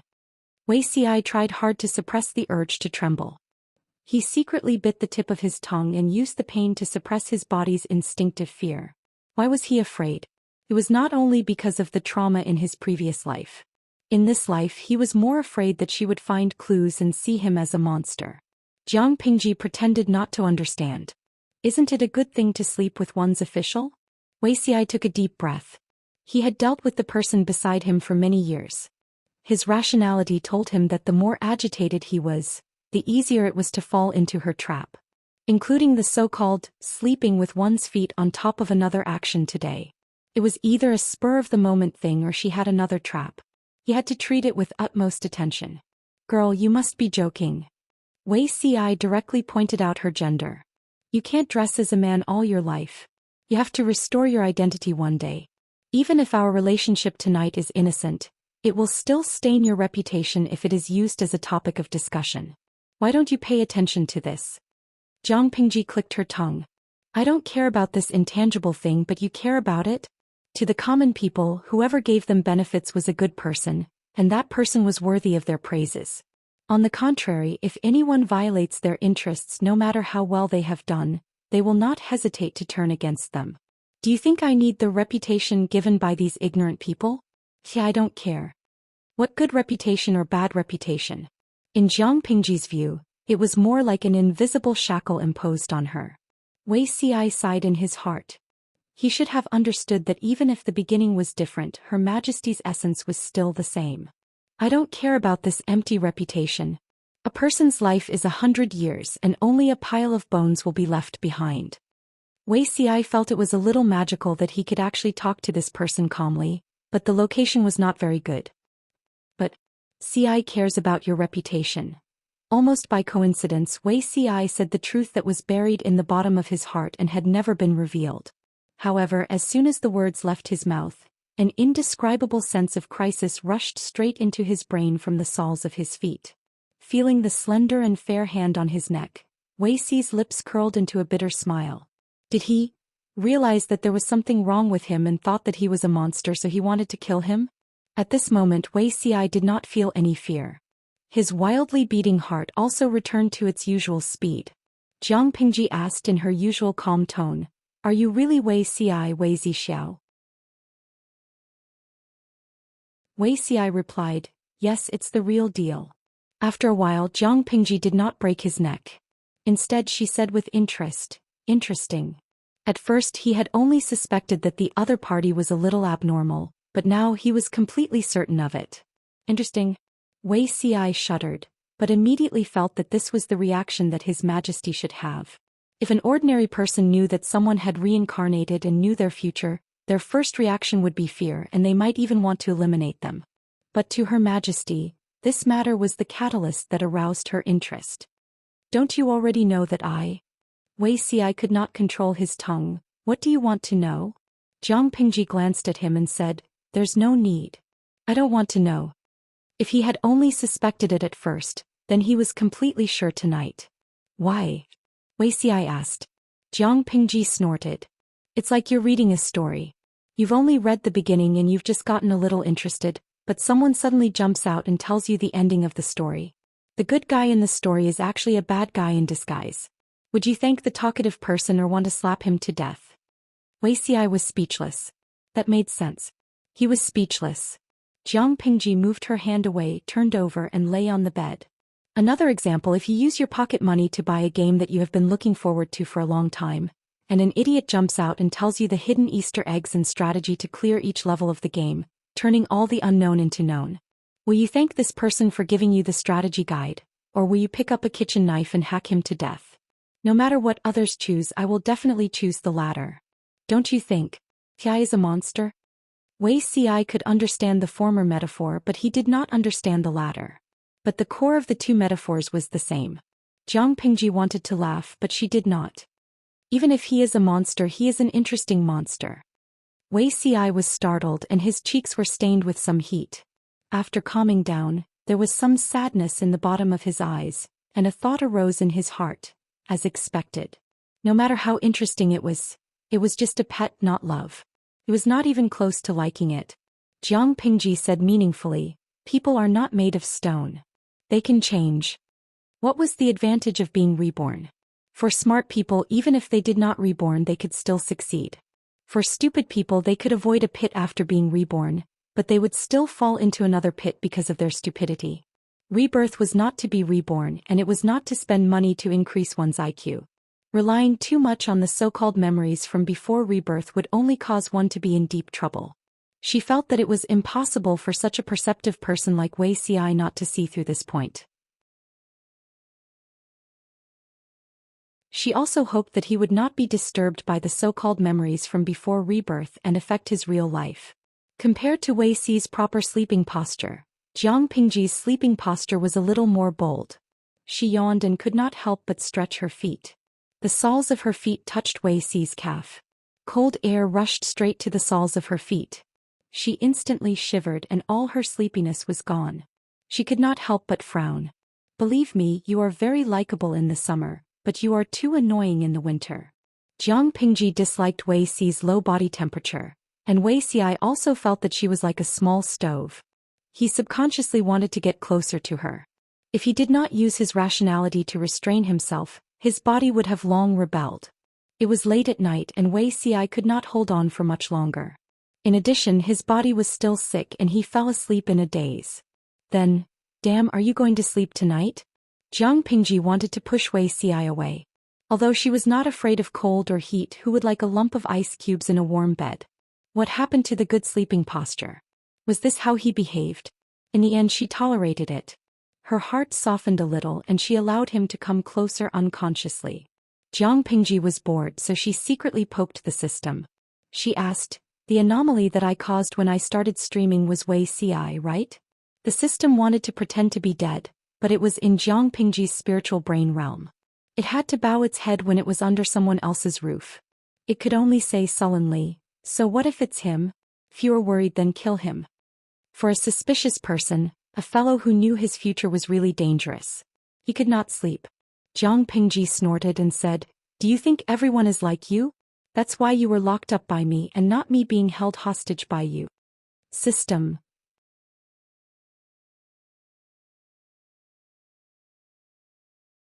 Chapter 464. Wei Ci couldn't remember how long it had been since he had slept so peacefully. Even the nightmares that plagued him had disappeared without a trace. It was a good night's sleep. When he woke up, it was already late in the morning. His side was still warm. It was as if the person beside him had just woken up. He frowned slightly. She just woke up? Others said that she was undisciplined, but in fact she was more disciplined than anyone else. No matter how late she slept the night before, she would wake up on time the next day to practice. She never slept in. Wuxia reached out and touched it. He found that the source of the heat was 2 hot water sachets wrapped in heavy cloth. Then where did the real Jiang Pingji go? In the government office, Feng Jin and the other 2 had already begun to deal with government affairs. Suke's expression was a bit sour. His brows were tightly knitted. Jiang Pingji saw it and asked curiously, "Who provoked Xiaoyu? Why do you have such a scary expression so early in the morning?" Suke heard the voice and looked up at his lord. His eyes were bloodshot and he looked a little sleepy. Feng Jin smiled and said, "Yesterday Han Mei came back and said that more than 500 people were trapped in the mountains. He wanted to send troops to rescue them. If they were rescued, Xiaoyu would have to arrange accommodation, warm clothes and food for them overnight. There are too many trivial matters. Xiaoyu didn't sleep last night and didn't eat this morning. Naturally, his expression doesn't look good. It would be strange if Suke's expression was good after working overtime in the winter. Yes, Xiaoyu has worked hard." Jiang Pingji teased him. "Why don't we pick a time and have a barbecue with you?" Qiguan Rang rested his chin on his hand and said coldly, "Now that the snow has sealed the mountains, my lord shouldn't run around. Spend the winter in peace." Jiang Pingji had gone out to hunt yesterday for the barbecue gathering. In the end, she had brought back more than 500 burdens. Poor Suke didn't get to eat barbecue and hot pot. Instead, he had to work overtime the whole night. Thinking of that scene, Qiguan Rang couldn't help but feel sorry for Suke. It was not easy to be a housekeeper in the county. Jiang Pingji sat down on the main seat. "What do you mean spend the winter in peace? Your lord doesn't hibernate." Qiguan Rang rolled his eyes. "I heard that my lord carried a person and galloped all the way from outside the city to the district headquarters." Office gossip. Suke and Feng Jin seemed to be doing their job seriously, but in fact they were secretly listening. They wanted to know who that person was. Seeing how his lord valued him so much, the other party couldn't be an ordinary person. Jiang Pingji admitted it openly. "Yes, I thought that this strange man died of illness. There's no one on the street, so we won't bump into any commoners." Suke showed a surprised expression. There was something wrong with this scene. Suke knew very well what kind of person his lord was. It wouldn't be an exaggeration to say that she was cold-hearted. If it wasn't someone very important or a good friend, she wouldn't even bother to pay attention to them. Who exactly was the person she had saved? Not only him but the other 2 were also very curious. Jiang Pingji raised her eyebrows and said calmly, "What's with your expressions? I'm just a little curious about who that person is. Is he a close friend of the Lord or, other than Wenjing, Huayu and Xiaoyu should know him? This is Master Yuanjing's disciple Wei Zixiao." Jiang Pingji did not hide anything. She said directly, "But he's very sick now. He can't even get out of bed. I'm afraid he'll have to rest for a while before he gets better. Don't disturb his rest for now. When he recovers, he should come to the government office. By then there would be another highly capable employee. There would be hope to share the administrative work." When Suke heard Wei Zi's name, he suddenly thought of something. His ears turned slightly red. He had a problem with voices. He had a deep memory for a pleasant voice. Wuxia was one of them. Feng Jin and Wuxia had first met many years ago at Jishan's hot spring. They could be considered to have met once. Qiguan Rang was more worried. What if Wuxia was not easy to get along with and destroyed the internal unity? Master Yuanjing's disciple. Wuxia had enough capital to be proud of his identity. Thinking of this, Qiguan Rang secretly frowned. He planned to ask Feng Jin and Suke in private to be mentally prepared. Feng Jin and Suke could understand Qiguan Rang's worry. Wei Zixiao's personality is a little cold, but he's a gentleman. He shouldn't be too difficult to get along with. Feng Jin and Wuxia had only met a few times. They didn't have a deep conversation, so their understanding was limited. In comparison, Suke knew a little more, but it was only superficial knowledge. It couldn't be considered a true understanding. Qiguan Rang sighed and said, "Looks like we have to wait for his condition to improve before we observe him." With Li Yun's hard work, more than 500 people who were trapped in the deep mountains were safely rescued. This is Xiangyang district. Are we really not in Shangjing? Once he entered the city, Zhang Ping felt that his eyes were not enough to take in everything. The ground was paved with green bricks. The road surface was flat and both sides of the street were clean. Not only that, there were things labeled as trash cans at intervals on the street. Occasionally, people would go out to the streets. Looking at them, they didn't seem to be wearing much. But in the cold wind, they didn't shiver. Didn't they feel cold? Zhang Ping looked left and right. He realized that the houses here were different from ordinary houses. They were orderly, neat and beautiful. Separated by a low wall made of green bricks, he could see that the eaves were laid with neat tiles. There wasn't much snow on the roofs. Occasionally, there were people climbing ladders to sweep the snow off the roofs. From the people's attire and expressions, there was no trace of a disaster. When sweeping the snow, they were still talking and laughing. Compared to these people, they really looked like refugees who escaped from a disaster. The district headquarters sent people over to register the people's temporary household registration. Zhang Ping blended in with the crowd and heard a familiar shout from outside. Was it Dian Yan? Where was Zixiao now? Zhang Ping searched for him. Li Yun also noticed the commotion here and came over to ask. Li Yun glanced at Zhang Ping and asked, "Brother Dian, is this the other teacher you're looking for?" Zhang Ping's current image was a little pitiful. But his facial features were regular and his eyes were clear. One look and you could tell that he was a magnanimous and upright gentleman. Dian Yan nodded and took the initiative to tell Zhang Ping, "Mr. Zixiao has been taken to see a doctor. He'll be back when his condition is better." Zhang Ping's brows twitched. Why did Dian Yan's words sound so strange? Dian Yan said, "Mr. Shiheng, the wind here is strong and cold. Let's go back first." Go back where? Zhang Ping turned his head to look behind him. Didn't they say that they would only be arranged accommodation after registering the temporary household registration? Li Yun smiled and explained to him, "The Lord has already made arrangements. The two of you don't have to live together with the people." They weren't familiar with the roads in the district city. Li Yun took the initiative to lead the way. Naturally, they couldn't ask for more. But the more they walked, the more Zhang Ping felt that something was wrong. This shouldn't be a place for the ordinary people, right? He asked. Of course not, Li Yun replied and didn't continue.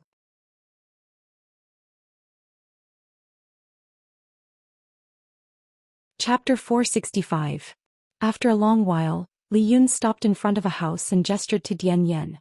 Dian Yan understood and handed him the key. With a twist, it opened. "This is arranged by the Lord for Mr. Wei. Since you are with him, stay here for the time being." Li Yun handed the key back to Dian Yan. This was a house with 3 entrances. Although there were no luxurious decorations in the house, everything was there. Zhang Ping was dazzled. Then, what about Zixiao? Zhang Ping didn't forget about his companion. Li Yun answered briefly, "Still in the district headquarters. The Lord is taking care of him. When he recovers, he will move here." Zhang Ping secretly heaved a sigh of relief. It seemed that the Lord admired Zixiao's talent very much. That was why she arranged it so meticulously. Li Yun was a meticulous person. He found clothes suitable for Dian Yan and Zhang Ping's physique. They could change into them after washing up. However, there were no servants in the house. They had to do things like chopping firewood and lighting the fire themselves. Before leaving, Li Yun left a few taels of silver. If they were hungry later, they could find food on the streets. It's unbelievable. Zhang Ping watched Li Yun leave. Looking around the house, he still felt like he was dreaming. After a while, he and Dian Yan huddled around the charcoal brazier to keep warm. Ping can now understand why Zixiao is so insistent on coming to Xiangyang district. To be able to govern a run-down district to its current state in just half a year, there must be a great talent. Perhaps that district magistrate is a wise ruler that Zixiao favors. Dian Yan nodded in agreement. After a while, Dian Yan said, "Mr. Shiheng, I heard that the district is recruiting soldiers. I want to give it a try." Zhang Ping looked at Dian Yan and said, "A real man is born to build a great career. Now that I see it, Xiangyang district is also a place with crouching tigers and hidden dragons. With Brother Dian's ability, it's good to give it a try. Now that the world is in chaos, if you don't think of ways to become stronger, who knows when you will become a pile of bones by the roadside?" Dian Yan asked, "Then what plans does Mr. Shiheng have?" Zhang Ping was stunned. He followed Wei Xi all the way north because he was worried. Now that the mission was accomplished, he didn't know what to do next. He said, "I don't know yet. Probably think of a way to return to my hometown or find a beautiful place to live in seclusion and become an idle person.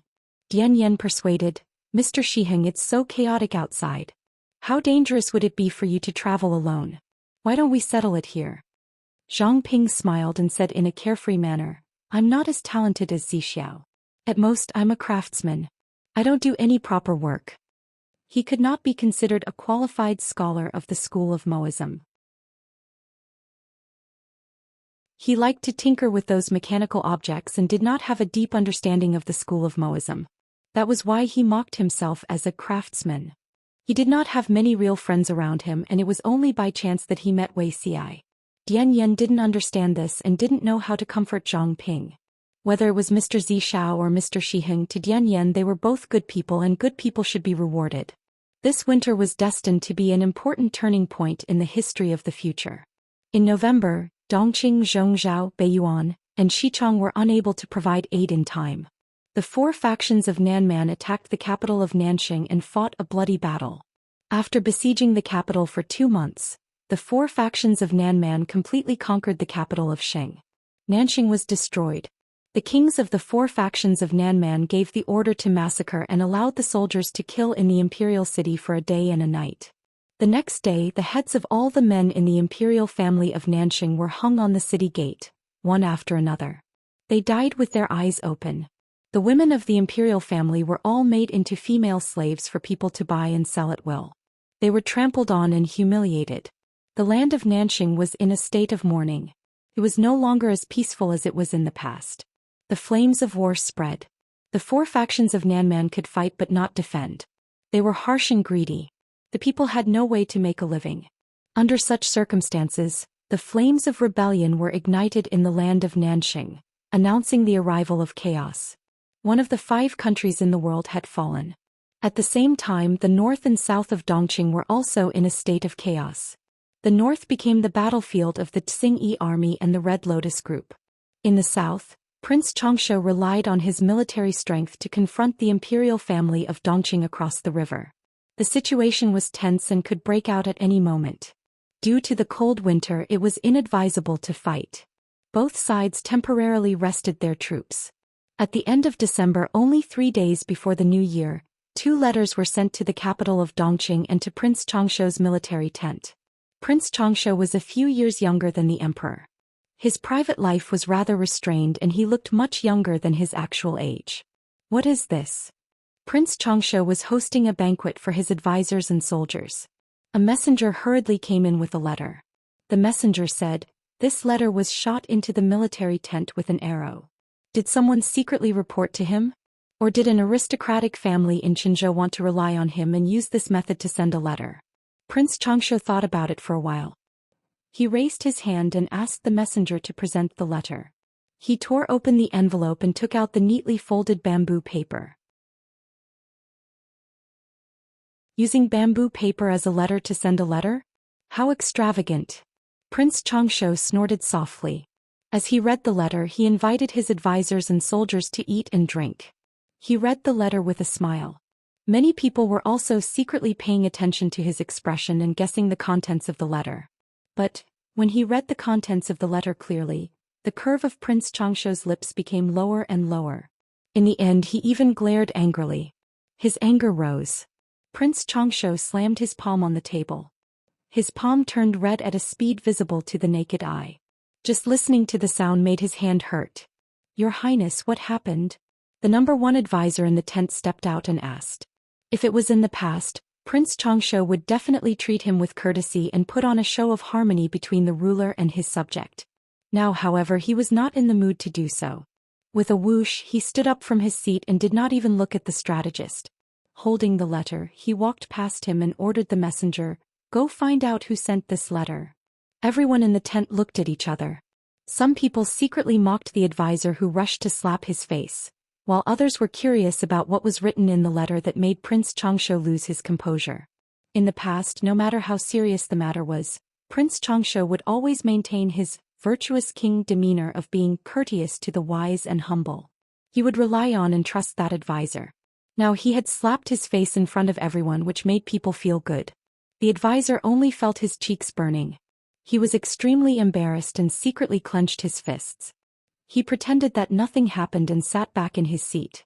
But the mocking and disdainful eyes around him did not decrease.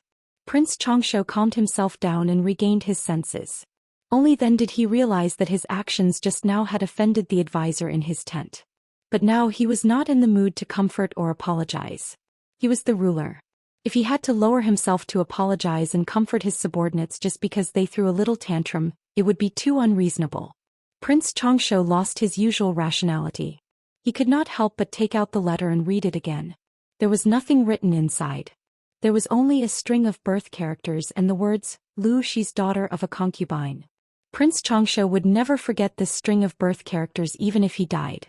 In the end, the messenger did not find the person who sent the letter. Prince Xianxia's memory returned to the past. That year the apricot flower rain was extremely beautiful. He thought that he could spend the rest of his life with his lover. Even if this woman was once his sister-in-law, but what did it matter?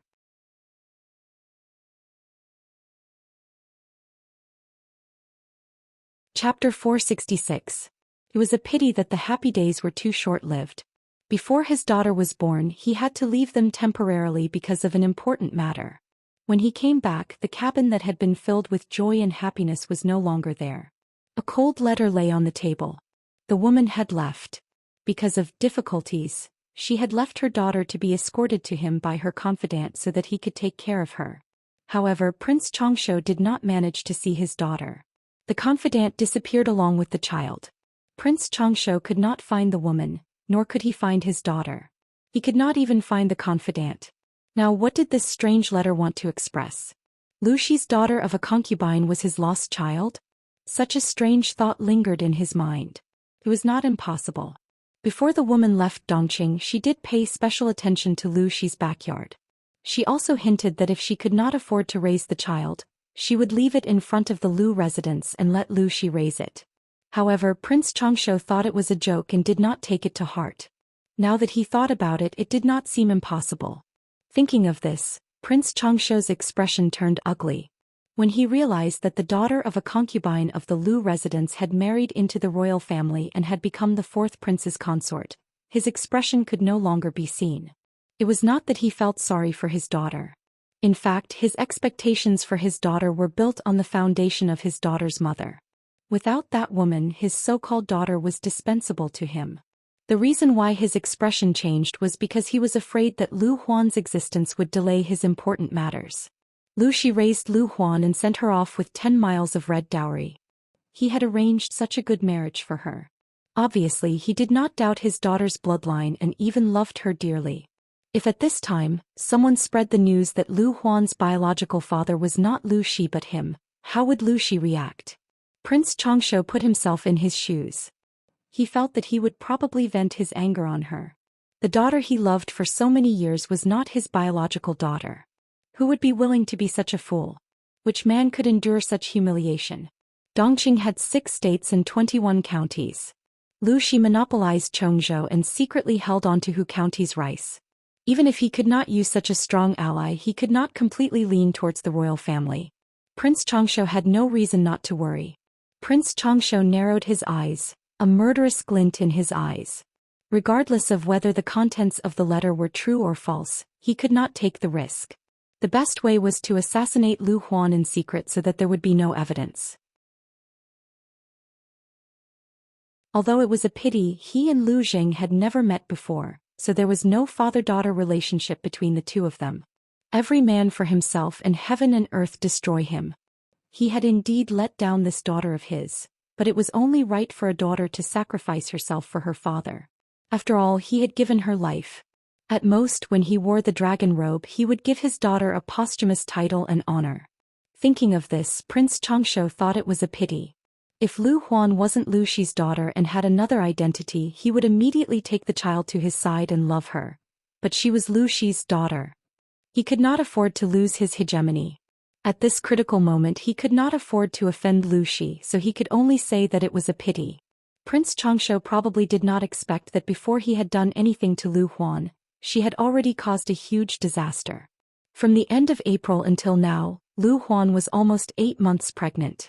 When she had just turned 6 months, Her belly was already comparable to a normal pregnant woman about to give birth.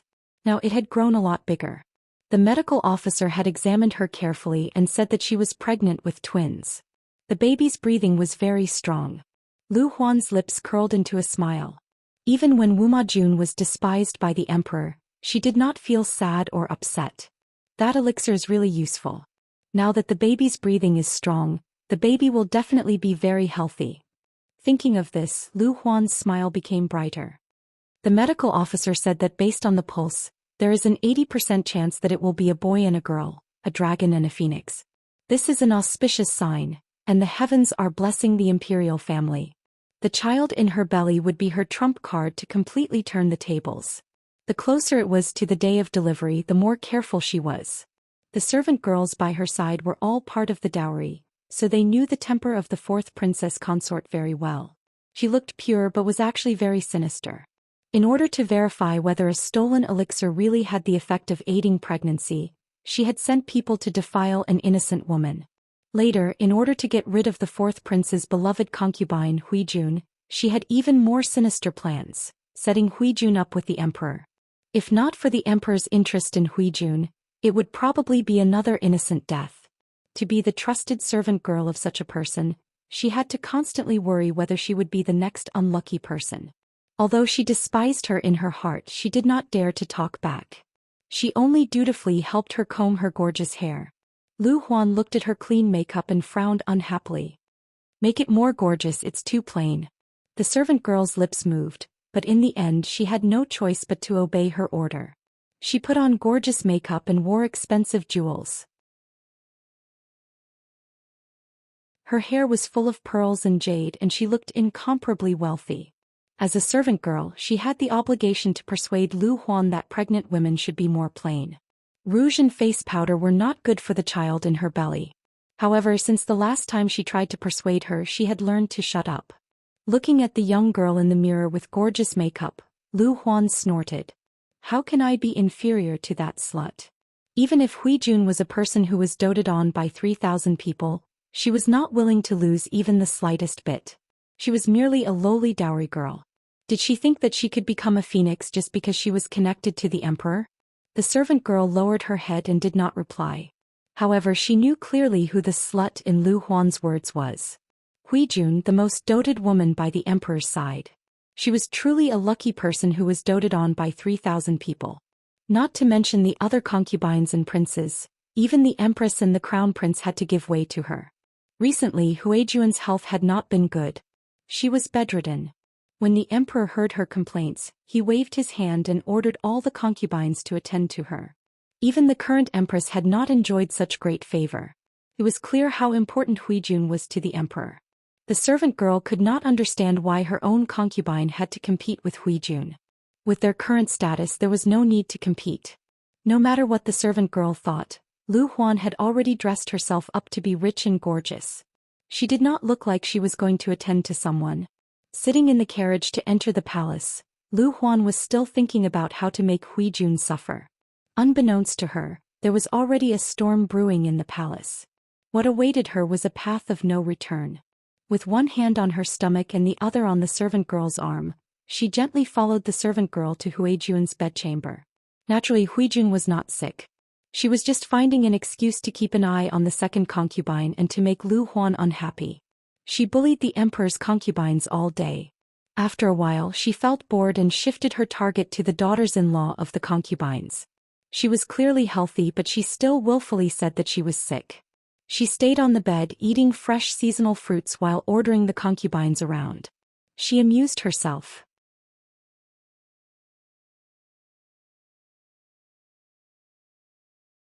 Chapter 467. On the other side, the emperor also received a strange letter.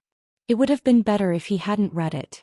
When he opened it, the contents made him so angry that he smashed everything he could in his rage. Lu Shi's daughter is actually the daughter of Wang Huiyun and Prince Chongshou. A wave of anger from being deceived welled up in his heart. No wonder. The emperor was furious. He pulled out the knife from the rack and rushed to Huijun's palace angrily. He could accept that woman giving birth to anyone's child, but he couldn't accept her mixing with his own brother. He still felt guilty for allowing Prince Xianxia to develop his power all these years. He didn't expect this to be a planned trap. This couple had long been together and even produced Lu Huan, the bastard. The palace servants saw the emperor holding a knife and rushing to Huijun's palace angrily. They immediately gloated. The concubines who received the news secretly guessed that Huijun had an affair and was discovered by the emperor. I think she's just a vixen. It's normal for her to have an affair because she can't stand the loneliness. When the emperor completely dislikes her, I'd like to see how she can still be so stubborn. Look at the emperor, he looks like he's going to kill someone. I hope she dies with an intact corpse. All kinds of rumors and guesses spread among the people. Unfortunately, the actual development was too different from the picture in their minds. Not only was Huijun not hacked to death by the emperor's knife, she even protected Lu Huan, who was frightened by the emperor's imposing manner, and stopped the furious emperor. Emperor, what are you doing? Do you really want to spread the news that you killed your daughter-in-law? The emperor looked at Huijun's face and felt sorry for her kindness, but he was also angry at Lu Huan's existence. Jun, get out of my way. How could Huijun be willing? Lu Huan's child had not even been born yet. If she died now, how could they watch the drama that followed? The medical officer who took Lu Huan's pulse was Huijun's person. No one knew better than her the condition of Lu Huan's child. While the two were arguing, the frightened Lu Huan held her stomach with a pale face and wailed continuously. Huijun was overjoyed, but she put on a sad face and said, even if the fourth princess consort had a reason to die, the child in her womb is innocent. It is your grandson. Your Highness, I am also a woman who has the opportunity to be a mother. For my sake, please forgive the fourth princess consort for the time being. With Huijun begging for mercy, the enraged emperor could only swallow his anger and order people to send Lu Huan to the side hall to give birth. Huijun heaved a sigh of relief and hurriedly stepped forward. She held Lu Huan's hand and whispered in her ear. If you want to live, you must give birth to this child. This is your last chance to turn things around. Lu Huan's eyes shone with disbelief. She did not believe that Huijun would actually help her. The two of them looked at each other. Lu Huan felt a throbbing pain in her stomach, causing her to have no energy to think about anything else. Basin after basin of bright red water was carried out from the side hall. The emperor's expression was gloomy, and Huijun was secretly prepared to watch a good show. It was unknown whether it was because Lu Huan's body was good, or the effects of the easy pregnancy pill. The birth seemed dangerous, but in less than 2 hours, 2 loud cries came from the side hall. The emperor had just relaxed when the terrified screams of the palace maids and midwives came from the side hall. There was even the sound of something falling to the ground. The emperor frowned. He did not know what had happened inside. Why was there such a big commotion? Huijun pinched her handkerchief and covered her mouth. She looked worried for Lu Huan, but in reality she was gloating. She looked worried as if she had been frightened. She held the emperor's hand tightly. The emperor's anger had subsided a lot. He comforted her gently, "Don't be afraid. Demon, there's a demon." Screams and shouts of demon came from the side hall. The people outside were angry and worried. After a while, the midwife trembled as she carried a baby out. Her face was pale and bloodless. What demon? Huijun did not wait for the emperor to speak. She reprimanded the midwife. How dare you be so presumptuous in front of an official? The midwife's whole body was trembling. Her hands were shaking even more violently. Huijun stepped forward. Her expression was normal. Let me take a look. An official's grandson is young. She lifted the baby's swaddle slightly. Instantly, her body stiffened and her face turned pale. No matter how brave she was still frightened when she saw this monster-like baby. The emperor saw her strange reaction and stepped forward. Let me take a look. Only then did the midwife hand the baby out in shock. Only then did everyone see the strangeness of the baby. 2 heads were squeezed together. One child had no upper lip and the other had no nose. They were clearly 2 children, but they only had 1 body. Not only that, the body had 4 legs and 4 arms. 8 legs were curled up in the swaddle. Everyone's scalp went numb and they broke out in a cold sweat. Everyone felt as if they had fallen into an ice cellar. How was this a baby? It was clearly a monster. The others screamed in fear. The emperor's reaction was even more direct. His expression was extremely ferocious. He panted like an ox and grabbed the swaddle. Before anyone could react, he threw the sleeping baby to the ground, making a dull sound. The two deformed babies did not even have time to scream. Blood was already seeping out of the ground. Huijuan's face was pale. Her eyelids fluttered and she fell limply to the ground. The emperor was worried about Huijun. He hurriedly said, "Get rid of this demon." Then he carried her away. The emperor had left and no one was left to take charge of the situation. No one could shut up the insiders. One could imagine that the news of the fourth princess consort giving birth to a demon would spread throughout the palace in an instant. If someone deliberately manipulated it, it would even spread out of the palace. The second princess consort, Xianxia, was also frightened. However, she soon revealed a malicious smile. When Huijun, who had fainted from fear, woke up, the shocking news had already spread throughout the streets. The people were in a panic. A demon baby had descended from the sky, and the disaster of war had arrived. This was a warning from the heavens. The current emperor had lost his virtue, so the royal family had given birth to a demon. By the time the emperor reacted, the news could no longer be hidden. It became more and more intense and the rumors became more and more unpleasant. Under such circumstances, more and more aristocratic families surrendered to Prince Xianxia. The emperor's temper became more irritable day by day. Fortunately, he had many hostages in his hands. Most aristocratic families did not dare to act rashly, so the situation in the capital was still stable. When the emperor was free, those who might have leaked the secret would be in trouble. They would either be secretly executed or locked up. Even the second princess consort, Xianxia, did not get any benefits. The emperor ordered her to stay at home to reflect on herself and recite scriptures. She was not allowed to leave the residence without orders. As for the fourth princess consort who had given birth to the demon baby, she had a massive postpartum hemorrhage and was forcibly killed.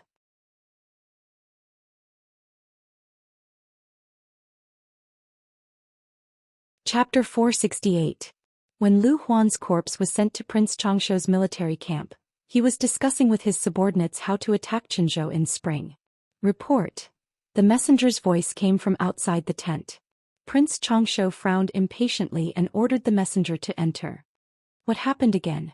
The messenger had a strange look on his face.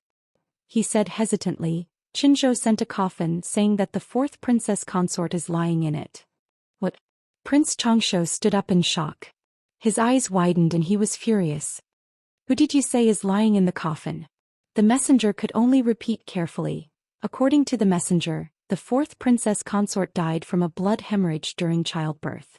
In the next moment, a porcelain teacup exploded not far in front of him, its fragments scattered all over the ground.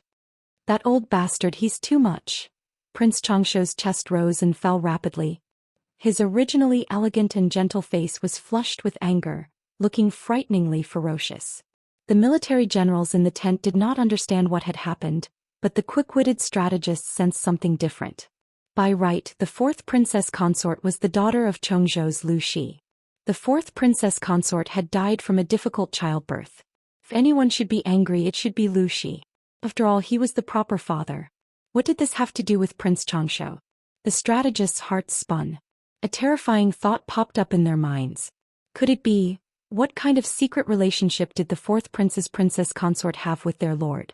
Now that the fourth princess consort had a blood hemorrhage during childbirth, it was not a natural death but a man-made one? Everyone secretly communicated with their eyes, silently passing on obscure information. Prince Changshou's rationality was now dominated by anger. How could he have the energy to care if his subordinates were gossiping or daydreaming? He said, "Those people came to send the coffin. Did they leave any other message?" The messenger replied awkwardly, "Not at all." Prince Changshou's aura relaxed. It was as if he had aged 10 years in an instant. But the anger in his heart was still growing. Although he did not care much about his daughter, Lu Huan, dying in his own hands and dying in the hands of the enemy were two completely different concepts. Not to mention that the person who killed Lu Huan was most likely his good second brother. The other party must have found out that Lu Huan was the daughter of him and that woman. He was jealous and wanted to kill Lu Huan. Thinking of this, Prince Changshou's sparse benevolent heart sprouted, and his hatred towards the emperor deepened. After spring will attack Qinzhou. The death of his daughter was absolutely irreconcilable. The strategists and generals in the tent did not understand what was going on, but Prince Chongshou's resolute aura made them excited.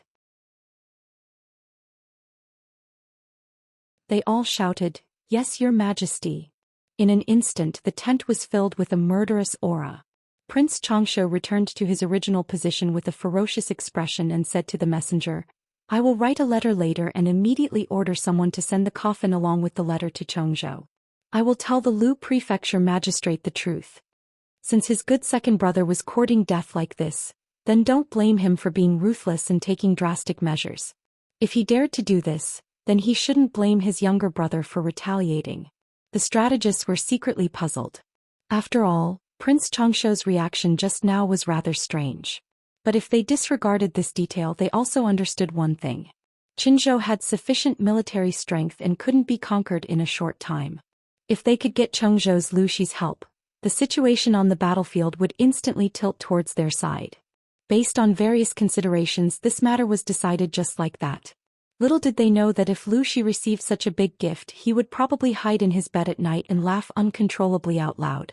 At the same time, far away in Chongzhou, Lu Shi was still living his simple life. Every day he would either invite his friends to eat hot pot or roast meat. The variety of seasonings had conquered many potential foodies. Fortunately, Chongzhou and Xiangyang district had business dealings. Otherwise, according to Lu Shi's frequency, no amount of seasonings would be enough. Chongzhou was a small place at the border, but there were many reclusive masters living in seclusion. Eating roast meat and hot pot in a world of ice and snow, even the reclusive masters couldn't resist. As a matter of fact, today he had a sudden impulse to invite a new friend. The kitchen was still preparing the ingredients needed for the roast meat and hot pot. Lu Shi and his friend first played a game of chess to kill time. "Magistrate, you seem to be in a good mood. Did something good happen this morning?" Lu Shi twirled a chess piece and sat opposite the person opposite him. After a moment of deliberation, he carefully placed his piece and slightly reversed the situation. The situation was clearly disadvantageous for Lu Shi, but he still wore a smile that came from the bottom of his heart. This made the hermit opposite him curious. Either this person was broad-minded, didn't mind winning or losing, and enjoyed the thrill of the game. Or, Lu Shi had encountered something good today and it was a joyous occasion. After pondering for a while, the hermit analyzed Lu Shi's personality and felt that it was more likely that he had encountered something joyous. Lu Shi smiled and said, "I woke up this morning to find a magpie at my door. Don't you think it's a good thing?" The hermit secretly frowned and his gaze fell on the thick snow in the courtyard. Would a magpie be at his door in this weather? Even though he thought so, he still congratulated Lu Shi. "Since it's a magpie at your door, I think the good thing is near." Lu Shi smiled and said, "Thank you for your auspicious words." Coincidentally, the situation on the chessboard had entered a critical moment of life and death, so the two stopped the topic. Lu Shi was indeed in a good mood. Calculating the time, the two deadly letters should have reached their master's hands by now. After many years of suffocation, he could finally hold his head high. How could he not be happy? The hatred of killing his wife and son, as long as he was alive, he would take revenge until the end. No matter the means, Lu Shi was not a good person by nature. When Gu Min was alive, she could restrain him and he was happy to show his kindest side. Now that his beloved wife had passed away for many years, and the enemy who caused her death was still alive and kicking, Lu Shi had no more restraints, so he simply tore off this layer of disguise. He planned carefully and waited for the net to be pulled. Now the results were beginning to show. Looking at the pure white snow outside the courtyard, Lu Shi sighed. When the bitter cold passed, it was early spring again, and the anniversary of Ah Min's death was approaching. Lu Huan's life and the dynasty of Dongqing were the best sacrifices. Lu Shi smiled gently and sighed, "It's so cold today." He let out a breath and slightly warmed his stiff and cold hands. The servants brought the hot pot and barbecue rack, and all kinds of spices and ingredients were placed on the short table. The hermit said, "Auspicious snow indicates a fruitful year. I hope there will be a big harvest next year." No matter what happened outside, at least within the borders of Chongzhou, it was still peaceful. The people could look forward to next year's autumn harvest. We will. It was already the middle of winter. Although this year was a year of great disaster, the new year was an old tradition.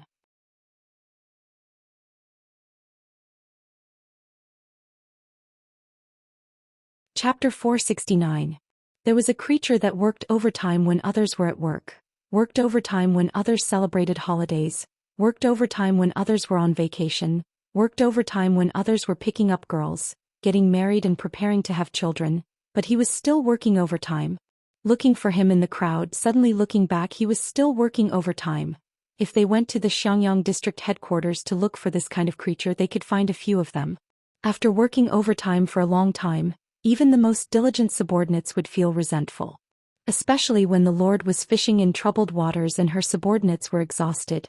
Ever since Xianxia recovered a little and took over the work, the Lord's slacking has become even better. Qiguan sighed softly. As the end of the year approached, various matters piled up like a mountain, but his immediate superior was always neglecting her duties. What made him happy was that his new colleague, Wuxia, seemed cold and aloof, but was actually gentle and kind, capable of working, and did not like to talk much. What made him resentful was that his lord was slacking every day. In the past, she would come to the government office to pretend to be busy, but now she was nowhere to be seen. Suku laid on the heavy bamboo slips without a care for his image, his eyes half open weakly. He had used an entire box of ink ingots to mark documents these few days. If this went on, there would not be enough ink ingots. After these few days of work, the Lord said to give me a long vacation, 7 days in total. Why do I feel that maybe there are only 7 days of rest throughout the year? Hearing that, Qiguan raised his eyebrows and said bluntly, I don't believe a word that the Lord says.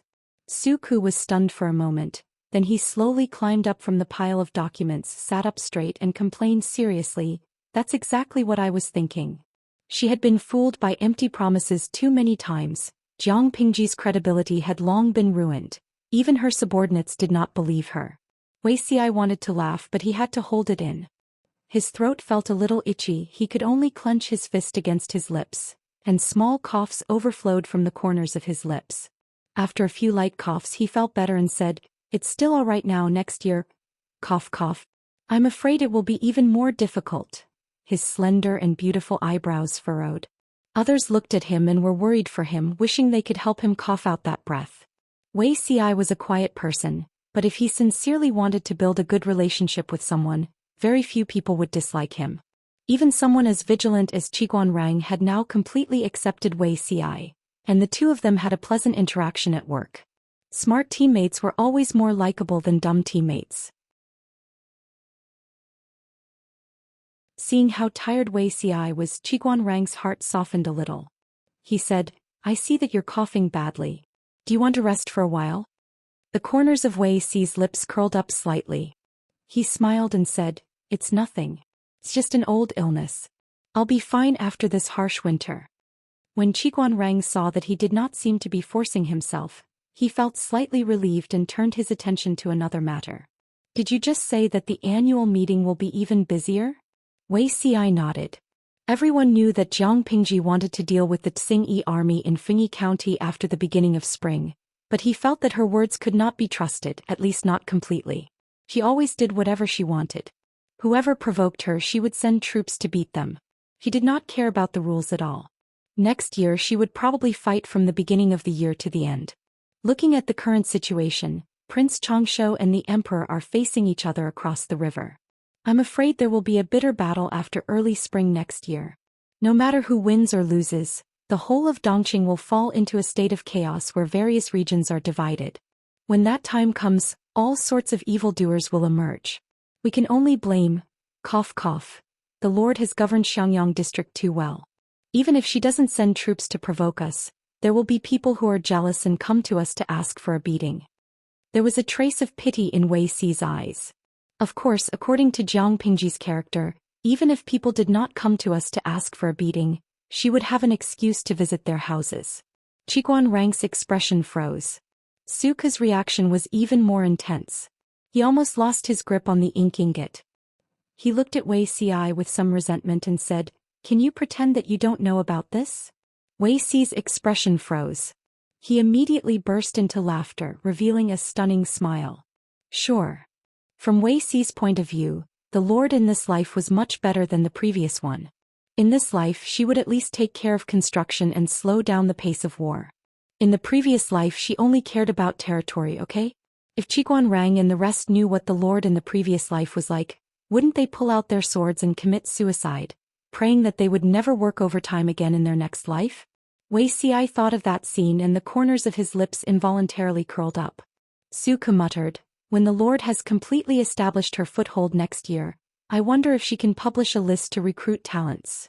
If they did not recruit more people, he felt that the few of them would die of exhaustion at the desk. Wei Xi furrowed his brows and thought about it. He said regretfully, it's not the time yet. If the list is published, I'm afraid that the Lord will become the target of public criticism. I have some friends that I have a good relationship with. The Lord also has some friendship with them. When the time comes, I'll write a letter to them and ask if they are willing to come. Su Ke's eyes lit up. How could he forget? Since Wei Xi was the last disciple of Master Yuanjing, his connections were definitely not weak. If he cast a wide net, he would definitely be able to catch a few fat fish. Qiguan Rang thought about it more comprehensively and added a sentence. It's best to have a simple background. Wei Xi understood and nodded in agreement. Among Jiang Pingji's current team except for Feng Jin, the others did not have a high background. Their backgrounds were also relatively simple, and the conflicts of interests involved were also very small. This was very beneficial for the initial development and internal unity. If not for the earthquake in Dongqing, Feng Jin might not have fallen into Jiang Pingji's hands. His participation was completely unexpected. Fortunately, Feng Jin was open-minded and transparent. He was a true benevolent gentleman. He was neither as rigid as the sons of the aristocratic families, nor did he have the bad temper of the aristocratic families. He got along well with Jiang Pingji's subordinates. They were even more coordinated when it came to work. Until now, there had been no disagreements or other conflicts. Everyone discussed things in moderation. If someone unfamiliar and difficult to get along with came, Qiguan Rang would really worry about the internal unity. Wei Xi wanted to help Jiang Pingji ascend the throne again, not to drag her down. Naturally, he would be very careful in this aspect. It was just like in her previous life. At the beginning, there were no literati around her that she could use. It could be said that she started from the grassroots. When she had a little foundation, there were also aristocratic families that wanted to plot against her. They took the initiative to attach themselves to her, but secretly tried to take away her power. Reality proved that doing so was no different from provoking the King of Hell. It was precisely after this incident that she did not care about those who came to her door. She preferred those who were captured. This created an interesting phenomenon. In the early days of Jiang dynasty's founding, except for a group of military generals, 80% of the strategists were all captured. They all had a previous lord. Their previous bosses were all beheaded by her with one stroke of the knife. As for these defeated people, they either followed her to create a new dynasty or pulled out their swords and committed suicide. She was domineering and willful. She did not give them a third choice at all. However, Wei Xi liked her willful and carefree manner. He was infatuated and admired her. It required great courage and determination to reforge the divine cauldrons of the 9 provinces and unify the broken lands.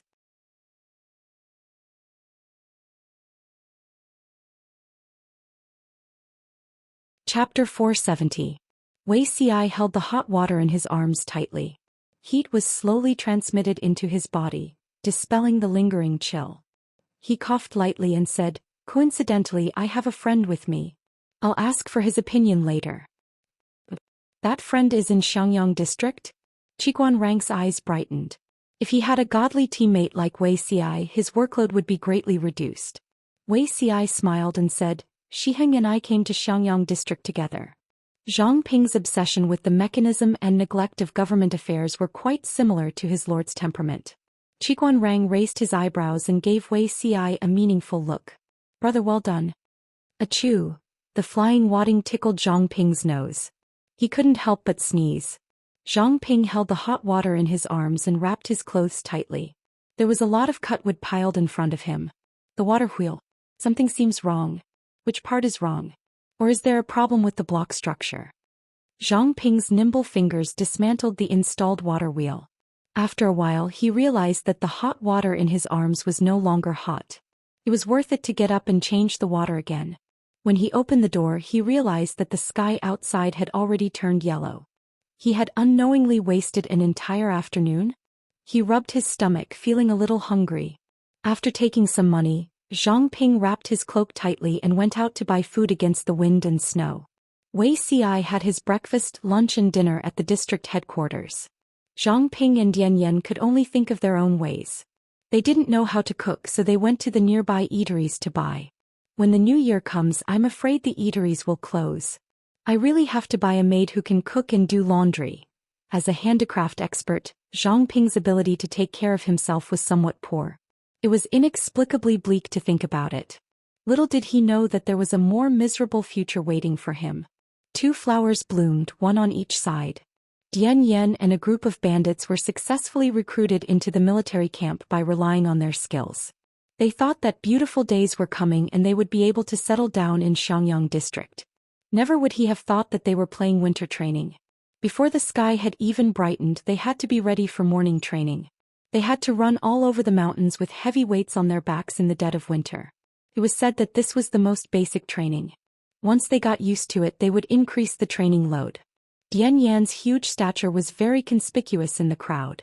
Coupled with his good performance, he was quickly noticed by others. The person who noticed him was none other than Jiang Pingji, whom Qiguan Rang had criticized for slacking off. She was wearing a thin brown shirt, revealing her fair wrists and slender ankles. The audience in the live broadcast room felt cold for her, but she acted as if nothing had happened.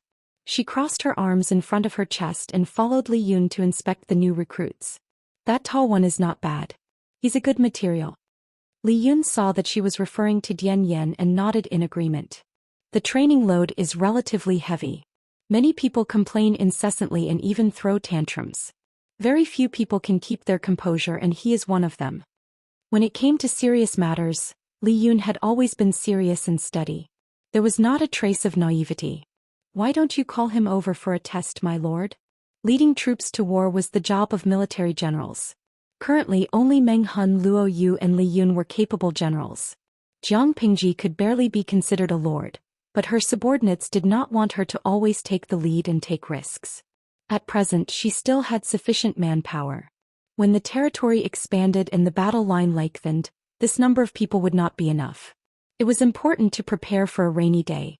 It was important to start looking for suitable candidates or nurture talents early.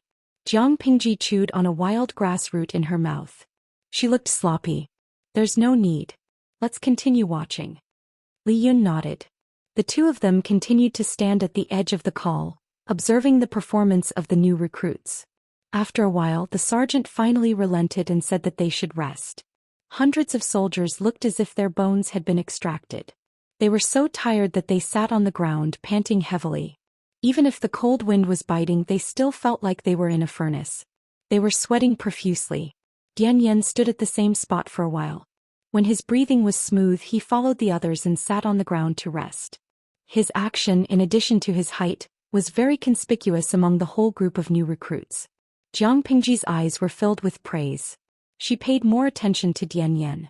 Not bad indeed. The sergeant in charge of training the new recruits was selected from the troops. They treated the new recruits equally. However, they would be more biased and pay more attention to the new recruits who performed well. Which instructor wouldn't like someone like Dian Yan who listened attentively and paid attention to the training procedures? Because of this fondness, when the new soldiers were resting and eating, Dian Yan received an extra egg in his food, and a spoonful of gravy was poured into the plain porridge. Just the smell alone was enough to make people's stomachs rumble. He didn't care about the envious or jealous gazes of the people around him. He buried his head in the porridge and ate. He didn't care that the plain porridge was a little hot. He carefully finished the whole bowl of porridge.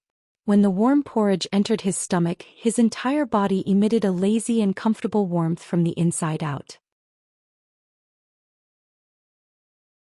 He was about to send the bowl back when he heard the discussion of the other new recruits. The content of the conversation touched on his sensitive nerves. Have you heard? There are women here. A new recruit whispered to the new recruit beside him. Although it was said to be a whisper, the people around them could hear them. Women. The person revealed a look of disbelief. He immediately sneered. Even if there are, it's the people above them who enjoy it. There were no women in the military camp. Even if there were women, they would be serving the troops. In the day they would wash clothes and cook. In the evening they would receive and send people off. Dian Yan's heart was burning. He couldn't believe that the district had such a bad habit. Immediately his eyes revealed a fierce glint. His fierce expression made people's hearts tremble. He asked the two of them, "Is what you said true?" The two new recruits heard the voice and raised their heads. Seeing Dian Yan's expression, they both burst into laughter. They thought that Dian Yan was thinking of women. Of course it's true. The district headquarters is recruiting female soldiers. This is something that the entire district knows. Who wants to go? Jiang Pingji's hearing was amazing. Hearing the commotion, she couldn't help but frown slightly. Previously they had decided to recruit 500 to 600 female soldiers. But in the end only a little more than 100 were willing to come. They were all skinny and weak girls. Most of them had lost their parents and were forced to come by their grandparents or other relatives. When they came to register, each of them cried uncontrollably. Their unwillingness made Jiang Pingji a little angry. Her female camp wasn't a garbage collection station. It couldn't accept all kinds of trash. Now that she saw it, she found the source. I say, did they misunderstand something? Jiang Pingji pinched her chin. A cold smile hung on the corner of her lips. She said to Liyun, "Do these idiots think that I built the female camp to give them a cycle of enjoyment, to relieve their desires and to vent their beastly nature?"